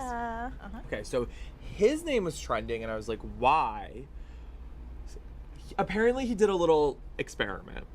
Okay. So he documented on TikTok. I can't show it because there is like a lot of language, but he was kind of like, I want to prove that you can lose weight by eating anything. So he's like, so for a week, I am only going to eat pizza and I'm going to see if I lose weight. So every day he had a large thin crust Domino's pizza. And okay, granted, that's all he ate. Allegedly, according to the experiment, that's all he ate. Okay. What? Yes, and so he documented it the entire week, you know, but I think it was like day 3, he's like, I'm sick of this. Like, I'm done with pizza. It was even like to the extent that allegedly they went out to dinner at like a fancy restaurant and he brought pizza with him. But whatever. Yes. So kind of a crazy thing. The craziest thing is he ended up losing 5 pounds. You know, on a pizza diet. So basically the whole like I have thoughts, yes, Jake. I yes, have thoughts. He kind of was doing it as like a lesson to be like, you know, like life is too short, eat what you want, look at what I just did. Benny. So I feel maybe he did lose those 5 pounds. Yes. But I think it's attributed to what you said there when you said he felt sick of it Yes. after. So he probably Yes. wasn't eating as much as he would Yes. eat if he was Yes. like having a well-balanced diet. What do you do? Did you ever have to watch Super Size Me in school? I am so happy you brought that up. I literally was just thinking about that. Yes. Because this is literally The that. exact same thing, yes. And R.I.P. Didn't that man pass away? Yes. I feel like semi-recently. I feel like. So, Benny, be careful. Yes. Be careful. So basically the whole reason that he was like doing this, like I said, like to kind of prove that point, he has a book coming out. I can't say the title on air. It's blank failure. And basically Gotcha. what it is kind of, he is just kind of talking about his experience in the music industry and like how you need to fail in order to succeed and more people need to be comfortable failing and whatnot. So honestly, like, respect. Like, I like that message. I think that's a really cool message, and to kind of like do an experiment like this on top of that, I don't know. A lot of people hate on him online. Another topic we've been talking about, but I think he seems like a pretty cool guy, and Selena seems in love. So, hey. I love it. I've watched quite a few interviews with him, and yeah, he just seems like a chill dude. Yeah, he seems like the so kind of chill. person that would Yeah. eat pizza for a week. Exactly. Yes. To prove a point. Yes. But I do love the message of that book. I think a lot of people are so afraid of what society's going to say about them, what the public, what social media is going to say about them, and that they're not living up to wherever it is they should be in life. 100%. So they're afraid to literally live. Exactly. But yeah, if you don't fail, how are you going to learn? How are you going to move on, pick yourself up? It's okay. Exactly. So I'm glad that like he is kind of shining a light on that. He's such like a huge like figure in the music industry. So it's just cool that he's like coming out with this message. So good for him. I love it. All right. In addition to that, you know, it's today. A lot of kids got back to school. Yes. Today. Yes. So even some of the kids in our area as well. So I was just wondering, you know, if we could take like a step back into the past when it was our time to go back to school, like what did you look forward to? Personally, I always looked forward to like seeing people and like catching up because there, you know, like there were friends that like you were close enough with that like you probably hung out over the summer and stuff. But I also had like a good amount of friends that like I didn't keep in touch with. They were like my school friends, so like seeing them when we went back was always nice. Did you like seeing the new kids? Yeah, it was like also like Or was cool it to, more like, so like your people? well, okay, I love seeing my people, but it was also like nice to like meet new people. Mhm. What about you? Well, I'm gonna tell you this right now, and I'm just gonna be honest. Where I grew up, I was an extreme minority, okay? Okay.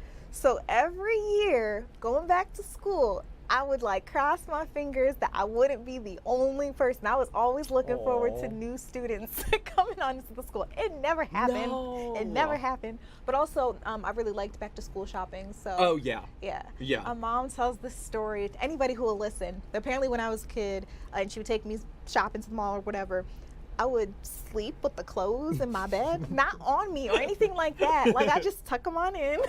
You're part of the family now. It's like the TikTok trend, like when people are like have a concert or something the next day, they like lay out their outfit in bed and they're like, "'Twas the night before." That was you. You were literally were a trendsetter like before TikTok caught on.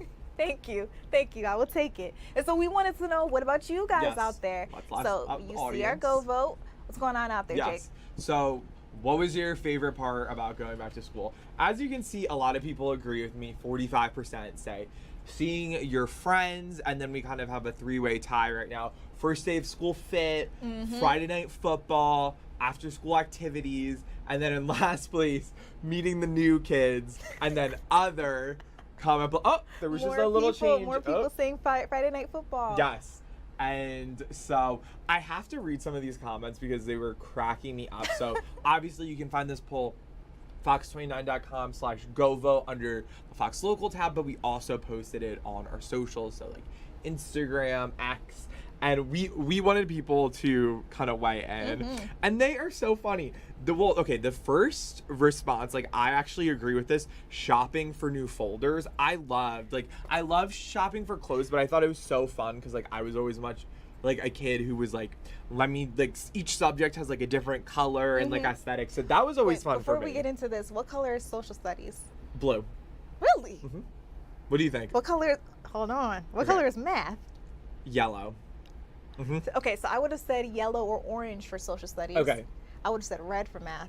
Okay, what about science? Green. Obviously. English? I would have said blue. Really? Yeah, I would so say what is red. blue? I would say red. It was. The more you know about a That's person. so interesting. Like, it's so. That's the type of thing that everyone is so like locked in with how they felt, and like they don't play. Like, you cannot convince me otherwise. I feel like science is kind of universally like green because like the earth, I guess. Yeah. But or slime. Yes. I don't know. Okay, what else? Someone said lunch. Someone said thinking about going home. Someone said, and this is a good answer, the first weekend after school started. That was always electric. Yes, it was. You know, like I was always like in a school that we would go back before Labor Day. Really? Yeah, so we would. Oh, so then you have the long weekend right after. Yeah, so like it kind of was like, okay, we'll start, and then we kind of had like a reward at the end. So that, I always really enjoyed that. We always waited till after Labor Day. I did my Labor Day shopping for school. Yes. So yeah, I didn't get that, but I agree with the Friday night football. I was a cheerleader, and so Oh my I gosh, always you look were? forward to. Okay, new fact unlocked. You're learning so much about me. But yeah, so I always liked the football games, like getting to see everybody out there. Yeah, that was always fun. Yeah, that's when you made some of those really good friends, or sometimes you got a date. Yeah. Anyway, you guys keep voting. Again, the place to go is fox29.com/go-vote, but specifically the Fox Local tab. All right, we'll check back in on how you guys are voting and answering in a little bit. Jake, thank you for bringing us a look at our trending topics. Soon, I want to see if we can get you guys an update. You might not be aware, but there's a group of little leaguers that are playing pretty hard. They're actually playing ahead of the Phillies. They're playing later on tonight around 9:40, but I believe around 7 o'clock, Westchester's Little League team got right to it. So we'll be checking to see how they're doing. Again, they're all the way out at their World Series, so it's a really exciting time to be from Westchester, Pennsylvania. We'll touch base and see where they are and their scores. Hopefully they're coming out on top in just a little bit. So don't go anywhere. We'll be right back.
All right, welcome back into Philadelphia Live. You're taking a live look out at the White House in Washington, D.C., because while we here in Pennsylvania, New Jersey, Delaware area are getting ready to go back to school, some of us having our first day today, that was the same out in D.C. President Donald Trump actually held a back-to-school event at the White House. He invited in a group of kids that we don't always hear from. They definitely exist here in our country, but they're not always seen. Kids who are homeschooled. I want to share a little bit of what he had to say. We also heard from the leader of the Department of Education, what she had to say, Lisa McMahon. You guys, go ahead and take a listen. And I want to thank you all and welcome you to the White House as we celebrate back to school season in America. It's a big deal.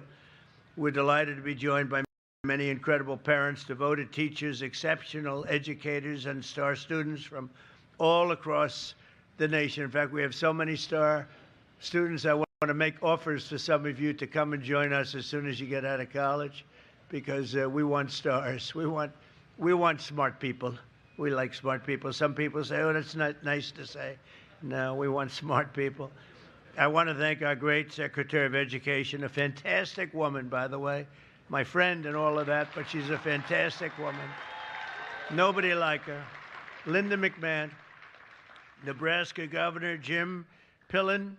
Jim, thank you very much. Thank you. Look good.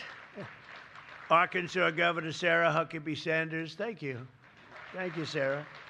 Chairman of the House Education Committee, Tim Walberg. Thank you very much, Tim. Good job. And our press secretary, mother of two. And well, she decided she loved her children more than she loved Donald Trump. I'm very upset about this. She has to go home and spend time with her children. That does happen on occasion with some people when they love their children, and she does. And Caroline, congratulations on your newborn, your perfect newborn. And she's done a fantastic job. She's been a great, great press secretary. Now, if I say you're the best of all time, I have Sarah sitting here, so I'll have, but let's put it this way, they were both great, okay? Is that all right? But from the very beginning of our country, Americans have understood that there's no job more important than teaching our children to become happy, healthy, proud, productive, and flourishing citizens. And unfortunately, in the 4 years I took office, and since I took office, our educational system itself was really, I mean, it was incredibly, before I got here, it was weaponized like everything else in our government. Everything was weaponized against the goals that we all stand for. And under the last administration, extreme ideologies such as critical race theory and transgender insanity were forced upon our children as young as 4 and 5 years old. Transgender didn't work. Students were taught that our heroes are villains. The FBI was used to target patriotic parents at school board meetings. And meanwhile, far too many government-run schools failed at the basics. And you just have to look at the charts. They were failing at a thing called education, with only 30% of the students proficient in reading and math. That was under the last administration. Under the Trump administration, we're systematically ending every single one of these radical left betrayals, and we're putting the parents back in charge. They're the ones that love our children. They're the ones that should be in charge. So immediately upon taking office, I signed an executive order to ban critical race theory and to ban transgender ideology from public schools. That was a big deal. We banned men from playing in women's sports. That was so easy to do. I don't get it. They're still arguing. They're still fighting. I saw a Democrat congressman the other day fighting an anchor that was, I would say, somewhere in the middle, but fighting an anchor on men playing in women's sports. And I said, I hope they keep doing that, because it's got to be impossible to win a race politically. Just crazy. I've never seen anything like it, but it continues out there, although we've had big court victories, as you know, and we've largely stopped it. Every public school in America is now on notice that if they tell a child that they're trapped in the wrong body, they are committing child abuse. And as we remove the far-left extremism from the classroom, we're taking historic action to ensure that every child in America has access to a first-class education. The United States spends more money on education than any other country in the world by double, and our results should be better than they are. I would look at lists where we're rated out of the 40 top nations, we're rated number 38, 39, and number 40 with all the money we spent. But Linda has changed that so rapidly and so drastically, and frankly, it's shocking how fast it's gone under her leadership. 1 year ago, as part of the great big beautiful bill, we passed the Education Freedom Tax Credit, the largest ever expansion of school choice, and we want, thank you. And we want every parent to have the power to send their child to a high-quality school that shares their values. It's so important.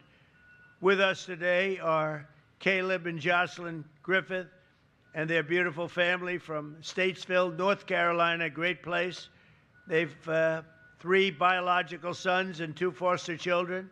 School choice and education freedom scholarships are going to give these kids more opportunity than ever before. And I'd like to ask Caleb and Jocelyn to come up and say a few words, please.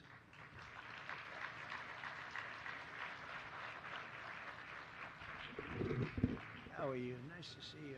Thank you very much.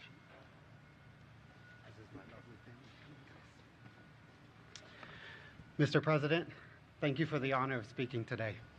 I'm Pastor Caleb Griffith, and I'm joined by my 5 beautiful children. As President Trump said, 2 of them came to us through foster care, which is wonderful. But my children, 1 of them has autism, and 1 has developmental delays. And although they qualify for an IEP, because of the situation, they were unable to get them. So we've been unable to access the support and help they need to be successful. And we're blessed to be from a state that offers school choice, and it has helped part of our children's educational needs. I personally have seen the benefit of the Opportunity Scholarship for my family and the school my children attend, Cornerstone Christian Academy, who is up for running for the Yaz Prize. But it's thanks to great organizations like Parents for Educational Freedom, who have helped 105,000 families just like mine access the Opportunity Scholarship. And now, because of you, Mr. President, and because of you, Secretary McMahon, the Educational Freedom tax credits will give my children the access to the services they need to be successful in the most formational years of their lives. I want to tell you, we only get one chance to educate our children, and our children are the future of America. The Bible says to train up a child in the way that they should go, and that's to parents, and this allows parents to do that. So on behalf of my family and every family in America that will access this, thank you, President Trump, and God bless America. Thank you. Wow. Thank you. Thank you. What a great job. Beautiful, beautiful family. Whoop. He made it. Well, as many of you know, no one cares more about America's children and foster youth than our great First Lady. She works hard at it and loves the children. Through her Fostering the Future initiative, Melania is helping transform the lives of children and young people aging out of the foster care system. And she's bringing hope and countless, and you have to see so many people, so many phone calls, so much work, but really bringing hope to countless numbers of families and children, and it's really something to see. It's so difficult. They go through foster care, and then all of a sudden they're released into the world. And, you know, many people have something to fall back on, but they don't. They can't go back to their parents for a little help or for staying overnight or for staying for years in some cases. And it's a very, very tough. So I want to thank Melania. She takes it so seriously. She's done such a great job. It's been so effective. Thank you. And as part of the great big beautiful bill, we have massively expanded 529 education saving accounts tremendously, doubling the annual withdrawal cap from K-12 expenses to $20,000 a year, and allowing families to save the education and money for education at the private or religious school of your choice. So that's something that never happened before. Nobody could even think about doing it. They can't believe it's happened now. And it's largely Linda and her representatives that have done this. And now, for the first time ever, families can also have their 529 accounts to support homeschool education. And then, thank you. And then All right, you guys, we're going to put a pin in his discussion there at that event. Again, he has invited homeschooled students in, and it's just a bigger event to welcome people back to school. So that's what we're doing here in the Philadelphia area as well. Now, while these kids are getting into the classroom, I hear another group of kids have been out living their best lives. This is a Little League team that has made their way to the World Series. They're from Westchester. They're called Eastside Little League Team, and again, they're playing really, really hard.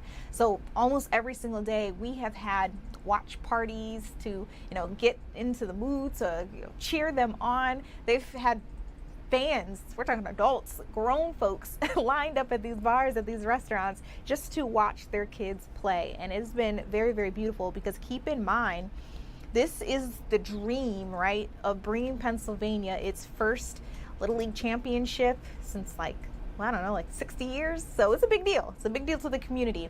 I want to check in on the score though, see how they're playing. All right, so it looks like they're in the bottom of the 6th inning, and it is tied. It's tied, you guys. It's anybody's game. Mid-Atlantic, that's our team. They're playing against Southeast. So again, our boys from Westchester's Eastside Little League team are holding their very own, hoping that they can come out on top. So this is just the next game is part of this larger bracket, this larger series. We'll see what's happening with them a little later on. Keep in mind, in about 25 minutes, almost 30 minutes, the Phillies will be getting around to playing as well. They're out in Seattle facing the Mariners, so we'll check in on their score a little later on toward the end of the show. maybe in the next 20 minutes, or excuse me, 20 minutes to the end of the show, maybe we'll see somebody get a run. But another big sports headline that I want to bring you on out to, in addition to the Phillies, I heard the Sixers had a big announcement today. They actually made it on Instagram. So apparently, if you want to get a nice new jersey, you want to put King on your back, Brown on your back, James on your back, whatever it may be, you can go out and get one right now. So again, we know LeBron James, Jaylen Brown have just been added to our roster for the Philadelphia 76ers. And it's a really big deal. A lot of people have been trying to get their hands on some merch, and it's been so difficult. As you can imagine, they've been sold out. But it looks like there's going to be an event coming your way. So let's take a look at this. It looks like for the next 2 days, starting tomorrow and Wednesday, you can go to the Store Outfitters team store at Xfinity Mobile Arena and purchase any new merch. This is the latest 76ers gear. So again, if you wanted to put Brown or James on your back, this might be your only time. It's going to be available from 11 a.m. to 6 p.m. And of course, you'll also see some of your other players, Joel Embiid, VJ Edgecombe, Tyrese Maxey, as well as some other brand spanking new apparel, collectibles, and accessories. And they say they're only available until supplies last. So don't wait until the last minute. And don't act like I didn't tell you. I warned you. So we've been keeping our eyes on what's happening out there as well. It's about that time. I'm going to go ahead and take a quick commercial break and get you caught up on some of your other news stories of the day. There's been some developing breaking news. We'll also get you a look at your weather forecast, all of that and more when we come back.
Welcome back into Philadelphia Live. I think it's about that time where we get you a quick update check on your weather forecast. Kathy Orr is in the house waiting on standby to give you guys what's going on out there. Kathy, what are you seeing? Well, we're seeing nothing but clear skies, Judea. What a beautiful night across the region. When we look at this satellite, we have a storm system, an upper level low over southeastern Canada, and it's brought some clouds, especially to northeast Pennsylvania. Yesterday, it brought some sporadic downpours across the region. That's lifting farther north, so its grip on our area, or at least northern Pennsylvania, is going to slowly relent. As we look at our beautiful skyline, of course, the bridge, it's just nice outside. I just stepped outside and low humidity, temperatures in the 70s, just very comfortable. As we look at the numbers across the Delaware Valley, cool in the Poconos. It's only 59, 68 in Allentown, 69 degrees in Millville. So some of those more coolish fall-like temperatures working their way in. The real heat around the country is down through Texas and the Southwest. I mean, 96 in San Antonio. It's still 102 in Dallas and Las Vegas. It is 103 degrees. We know what that feels like. We had that in July.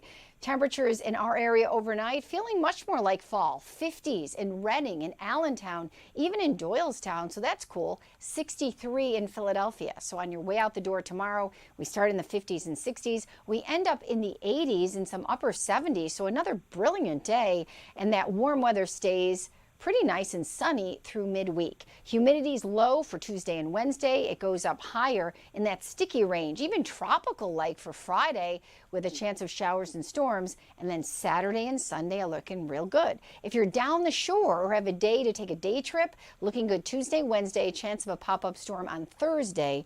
And on the exclusive 7-day forecast from the Weather Authority, Thursday, definitely the stormier day, a chance of a thunderstorm in the afternoon on Friday.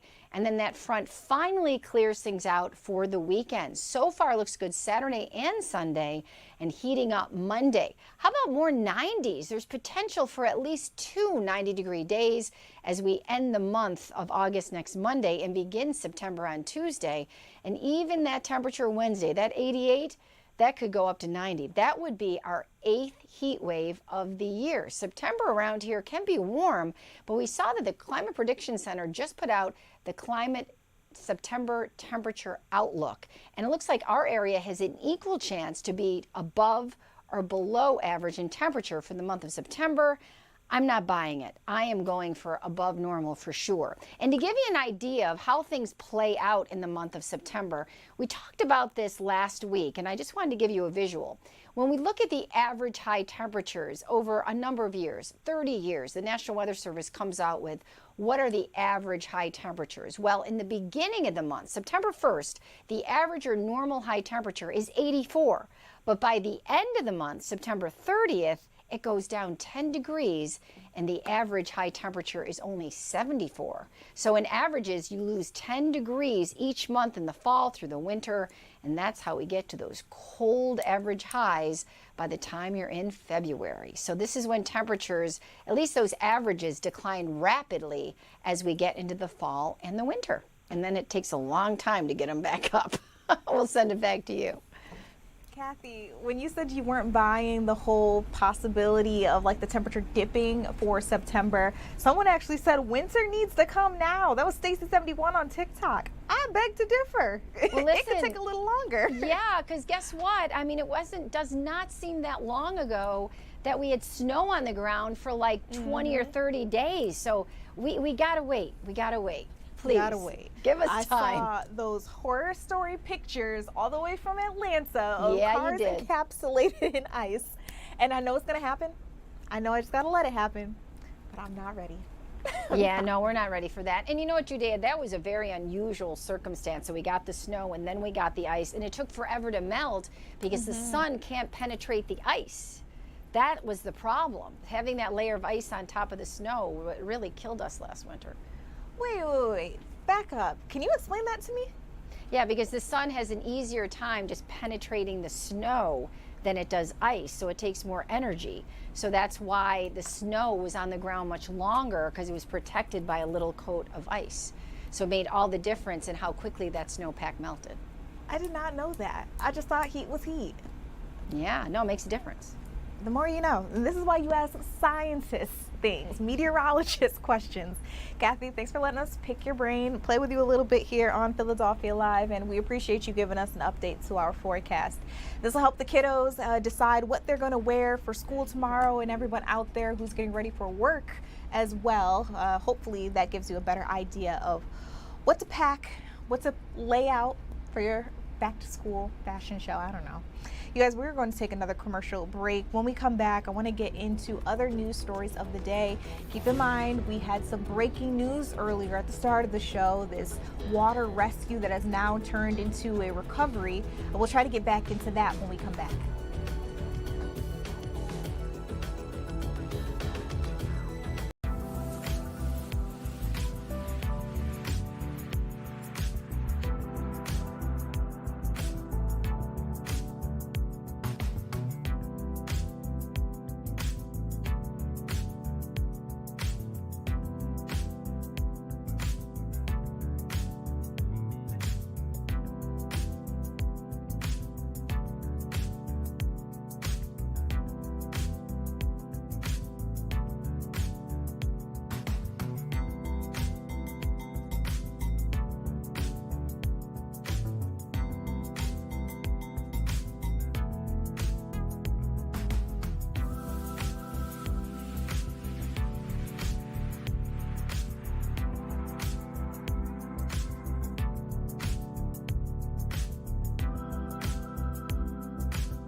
All right, you guys, welcome back into Philadelphia Live. Remember, we had breaking news at the top of the show, and then we got a breaking update about this water rescue in Delaware and New Jersey that has now turned into a water recovery mission.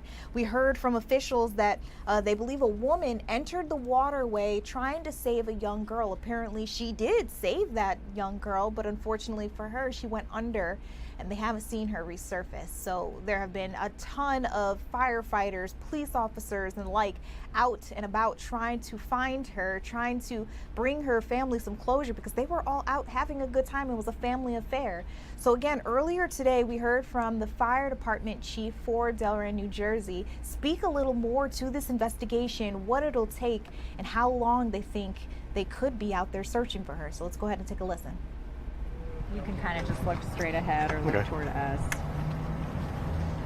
Just kind of reading the press. I think the press release was just sent out too. Are you guys good? Okay. If you can first start off by saying and spelling your first and last name, your rank, and with what department you're with. Okay. Kevin Peak, Kevin Peak, Deputy Chief of Delaware Fire Department. Okay. Kevin, what do you know so far about this situation here?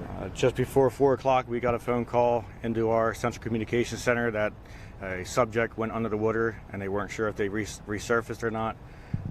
That's when we got the call. We came out.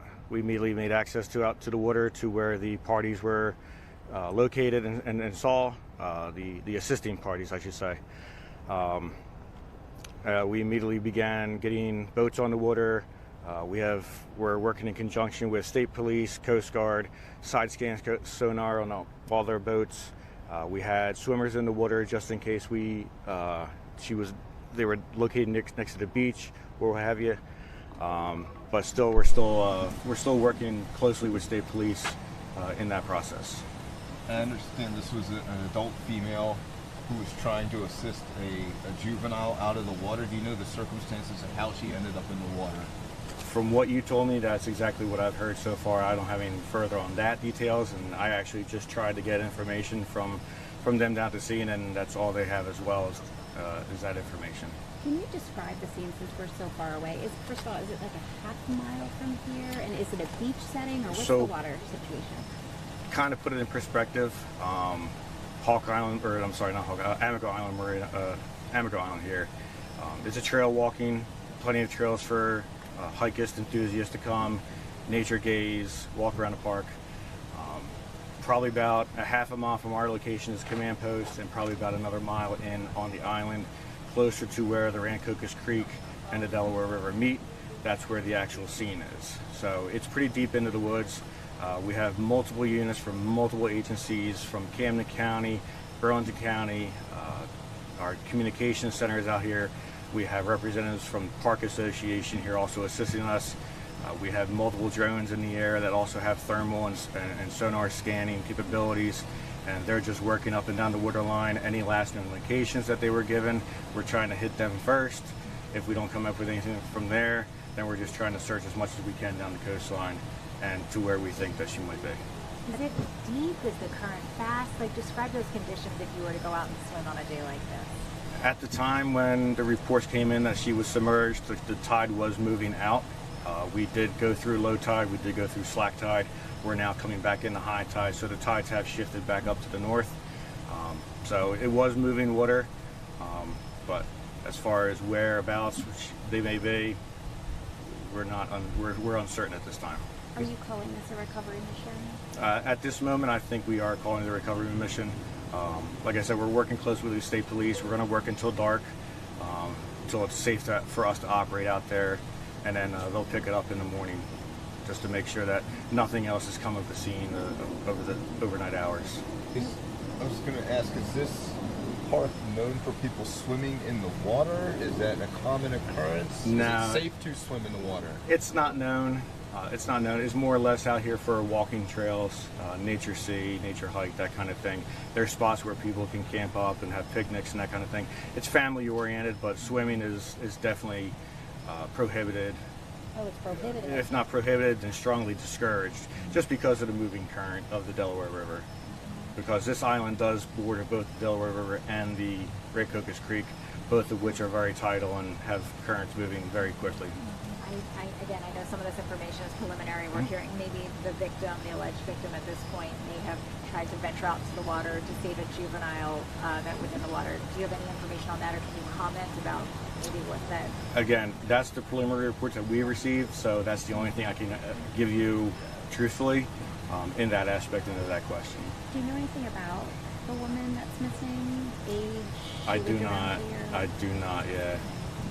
Just geographically, so it's sort of an island or peninsula, perhaps. Are you on the side where the Delaware River is, or like the Rancocas Creek dumps out? Is it like, where are we?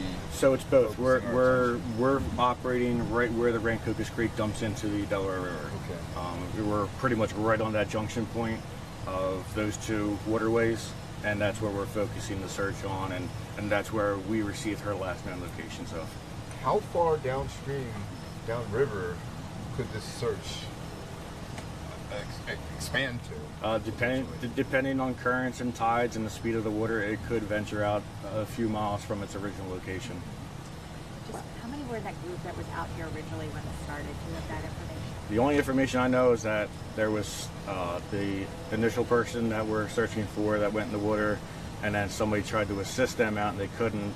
That's when they called 911 and says, this person went under the water. I haven't seen them come back up yet. But a child was rescued in the process of all of that too. If that's what you guys heard, we haven't heard preliminary reports of that yet. I'll probably get that information later from my operations down in the water, because like I said, we're about a half a mile to a mile from each other where our command post is and where they're actually taking place in the operations. Any message to people? Just be careful. If you think it's unsafe, then don't do it. Adhere by any park rules that are posted at the beginning of the trailheads, located by any of the waterways. If it says swimming prohibited or swim caution or anything like that, don't go out alone. But to be on the latter side of safe, just don't go into water at all, just because of how quickly the current can pull you under and take you away. We've heard all the stories about the ocean swimmers that get pulled by the undertow. River current is almost the exact same thing. It'll pull you right under, and if you're not a strong swimmer or a good swimmer, it's not going to fare very well for anyone involved. Kevin, just going back to the distance that this could expand to, are you asking for assistance from the Coast Guard or any other agencies that might be downstream to assist? How does that work? Because there's only so much waterway you can, and personnel can search. Right. How does that? So coordinate with our other fire personnel, again, like you were saying, they operate right in the immediate area. We do have Marine units at our need through the fire department. They were out on the water. They searched well up and down the coastline of the actual marina. There's an inlet to our left right here, or to my left, that people can venture off into possibly. That was checked. But that's very low and very marshy, and there's really no access to that unless you actually swim around the peninsula. But yeah, we're still working in conjunction as we speak with Coast Guard and State Police, who are on location both on land and sea, just working in conjunction with each other to try and come up with a remedy and try to come up with the best plans of action to have a conclusion to this.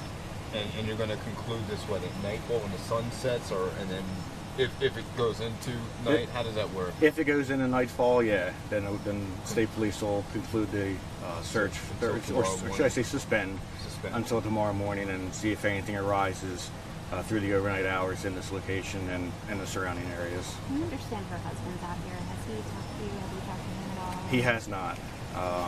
I think I saw him walk by us, but with everything going on at the command post, they told me that he was given the okay to go down to the scene by police, so I let him be on his way.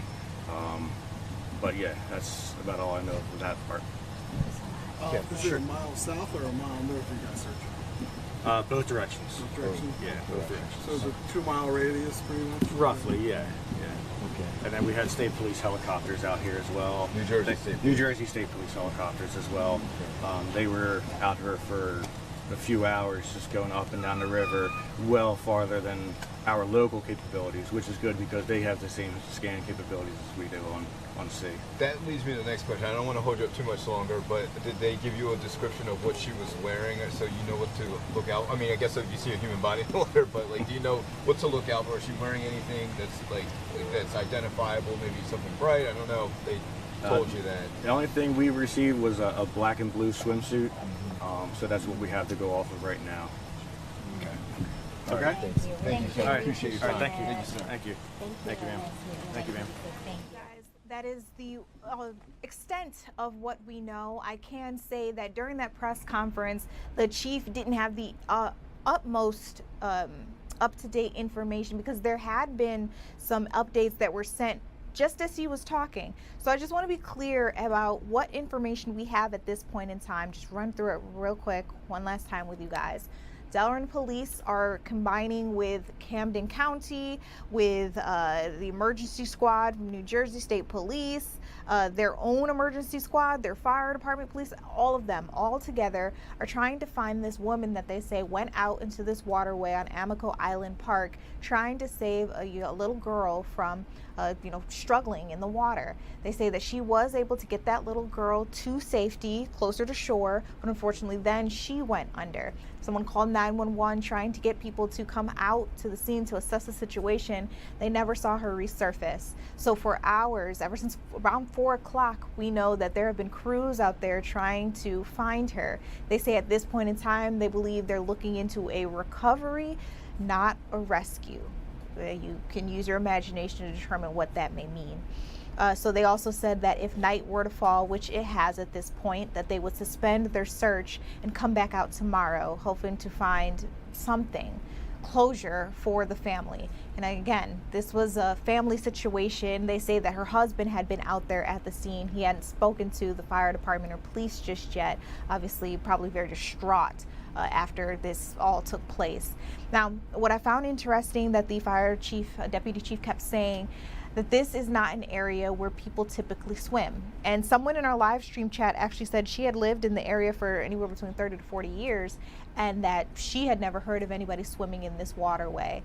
So they say that there's signage all around this park that tell people not to enter the waterway or, use discretion if they were to. And so they say the current there is typically very strong. And so again, they don't want people out here. And unfortunately, now we've got an example of why.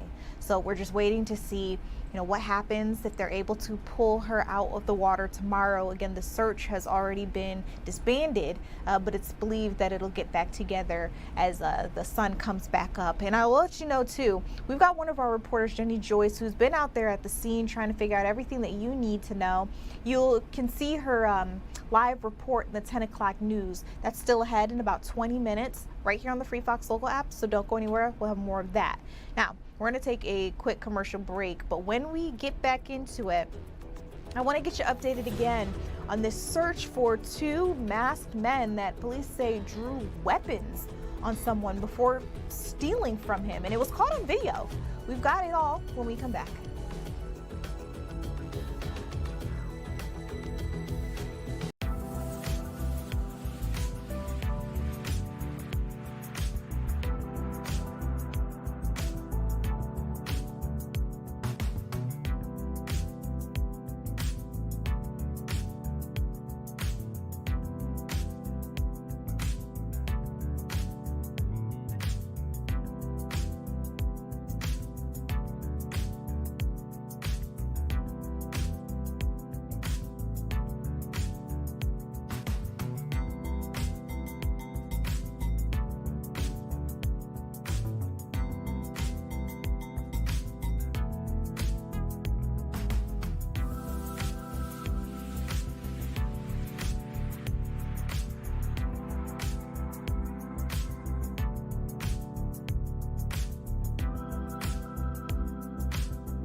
right, welcome back to Philadelphia Live. Our Phillies are out in Seattle taking on the Seattle Mariners. That game starts right now as we speak. Out in Mobile Park, you're taking a live look at it. They're at the top of the first inning, obviously 0-0. No one scored just yet. The game literally just got underway.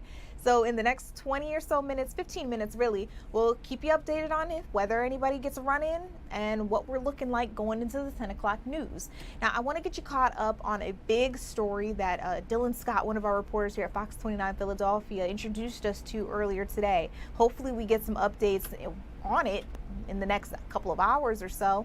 But we're hearing that 2 masked men pulled weapons on someone out in Center City. Like, look at the video, you guys.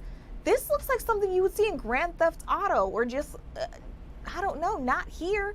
So one person apparently had an AR-15 style weapon and again pulled it on someone before they took their stuff. Again, Dylan Scott has been reporting on this. I want to get out to him. He shared with us earlier today the latest. Take a listen. Philadelphia police tell us that the suspects are at large and considered armed and dangerous. Meanwhile, the assault rifle used in those robberies has people here in Center City feeling quite unnerved. Yeah, I woke up Sunday morning and I was on social and I saw that and I almost thought it was AI generated because I was like, this can't be real. Michael Leticia, like many residents here in Center City, is trying to make sense of a shocking armed robbery that took place around 3 a.m. Sunday morning, right on the sidewalk at the 1500 block of Locust Street. You could see the fear in the guy, and more importantly, it was crowded. You have all these, locations and bars. It was a little surprising that they were even able to get away with it. Philadelphia police are currently using this viral video as part of their investigation. While it is still unclear if the attack was targeted, the robbery itself is scary.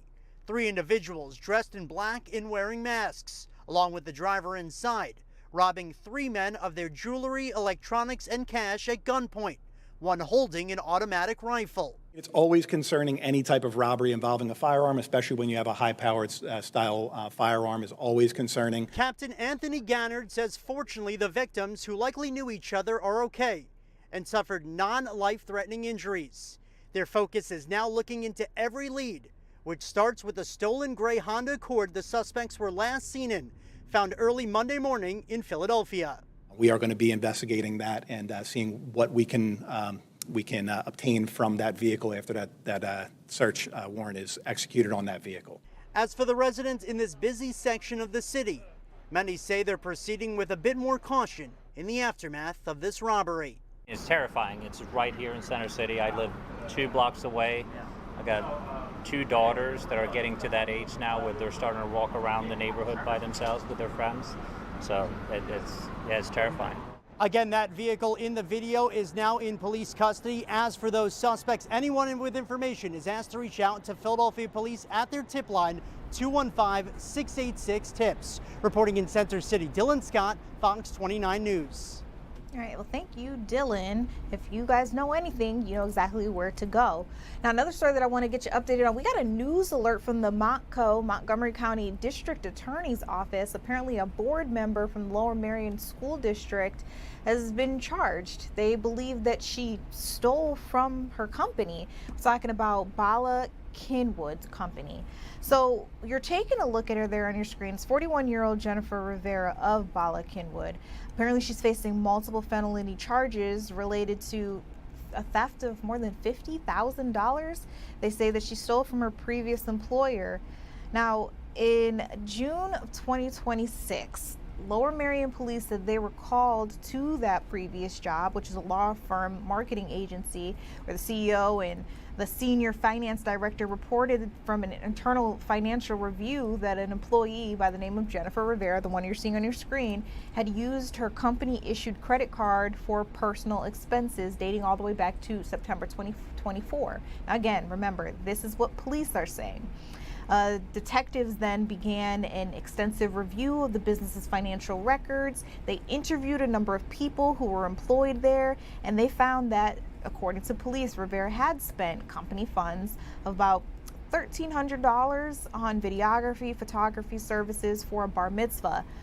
But here's the kicker. They say that she spent about $25,000 on a vacation for her family and her friends, and then they say spent an additional about $25,000 on clothes, bathroom accessories, other personal items, all they say from Amazon, using the business's Amazon account. So clearly this, raised some eyebrows and some red flags for the company if it's all true. Rivera, they say, total about $50,243 for personal gain. So she is facing those charges. They say there's a preliminary hearing scheduled for 10 a.m. on September 2nd of this year. She'll be facing the judge, where she'll either have to, explain what happened or just hear what's going to happen next in her case. But that did just come to us from the Montgomery County District Attorney's Office.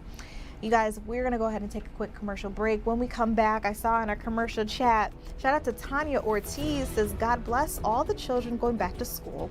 They have a blessed and safe return. Amen. Love that, because that gets us set up. We're going to talk about everything you know about back to school, how the kids are dealing with things, different things coming your way when we come back.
Welcome back into Philadelphia Live. Jake, I checked my watch and I was like, it's about that time to bring you back up to the desk. So you always bring us what's trending and all that stuff. You keep your ears to the ground. What's going on out there in these internet streets? Yeah, so I have a pretty big story for the dog owners, okay? So again, I was scrolling looking at the trends and I saw recall and I was like, oh no. Another one. Another one. A recall is never good. But this does not apply to us humans. It applies to our furry friends. So there's a huge recall from Froome Family Foods, okay? So that's like a dog food company. Nearly 5,800 cans of wet dog food have been recalled across the US and Canada due to possible metal contamination.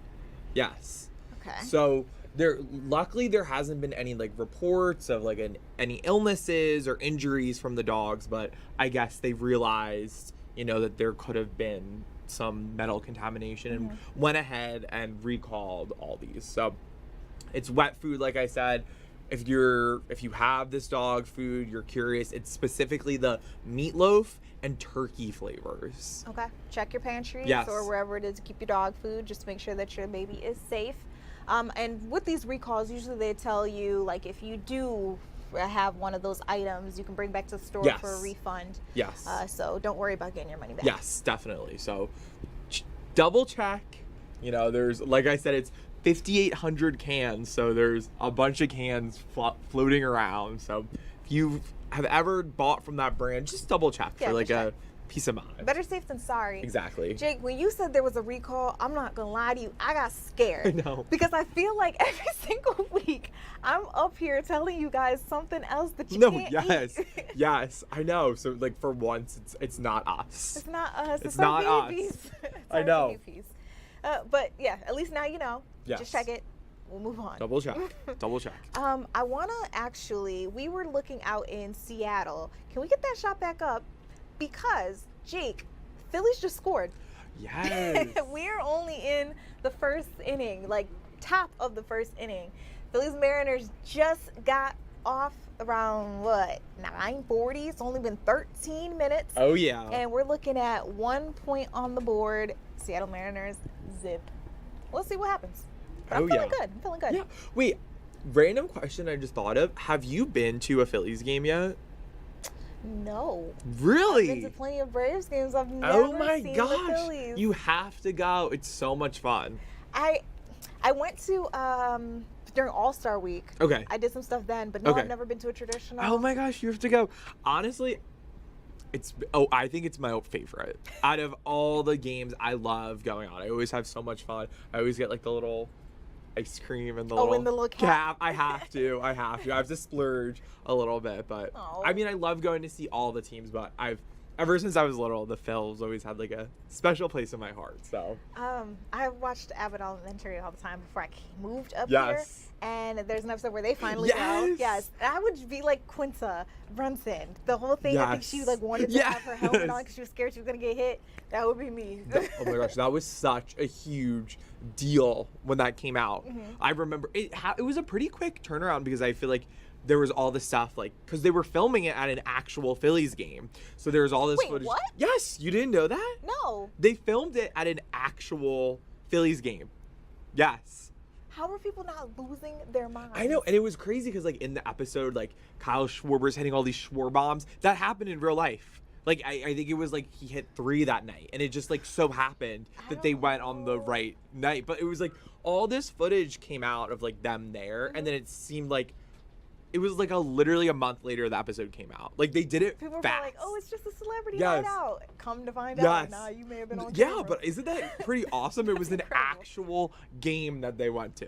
Quinta is so Philly, and that's what I love about her. Mhm. Okay, so from there, let's get into back to school. Okay, yes. You know, the kiddies went back to school today. Yes. A lot of people were excited. We have been asking you guys, back when you were in school, what did you look forward to the most? Yeah. You know, was it looking at your schedule, seeing your friends, first day of Oh school my gosh, fit? I was always so scared and stressed to get my schedule. Why? When I was a kid, well, like, especially like in high school, Mm-hmm.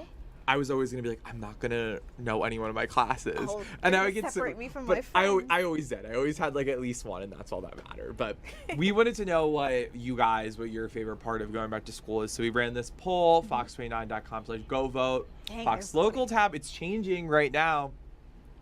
Way in the lead at 43% seeing your friends. That reuniting with friends after summer break was always the best. It was. It cracked me up when you said earlier, like, you had your school friends. Yes. Same. I went to, I grew up, like, pretty religious. So I went to school in one city and then went to church in another. So I had my school friends, my church Yeah, friends. yeah, like you had those different like groups of friends like growing up, and it was a difference between like your real friends and then like those other type of friends, you know. Like, I see you in science class, but I wouldn't invite you over. No, exactly. Unless we had a project. I like, especially like in high school, like when Yeah. you were like passing notes and stuff, and like I'll help you on this test if you help me with this. So I think that's called cheating, Jake, Oh. but I'm not going to say What? nothing.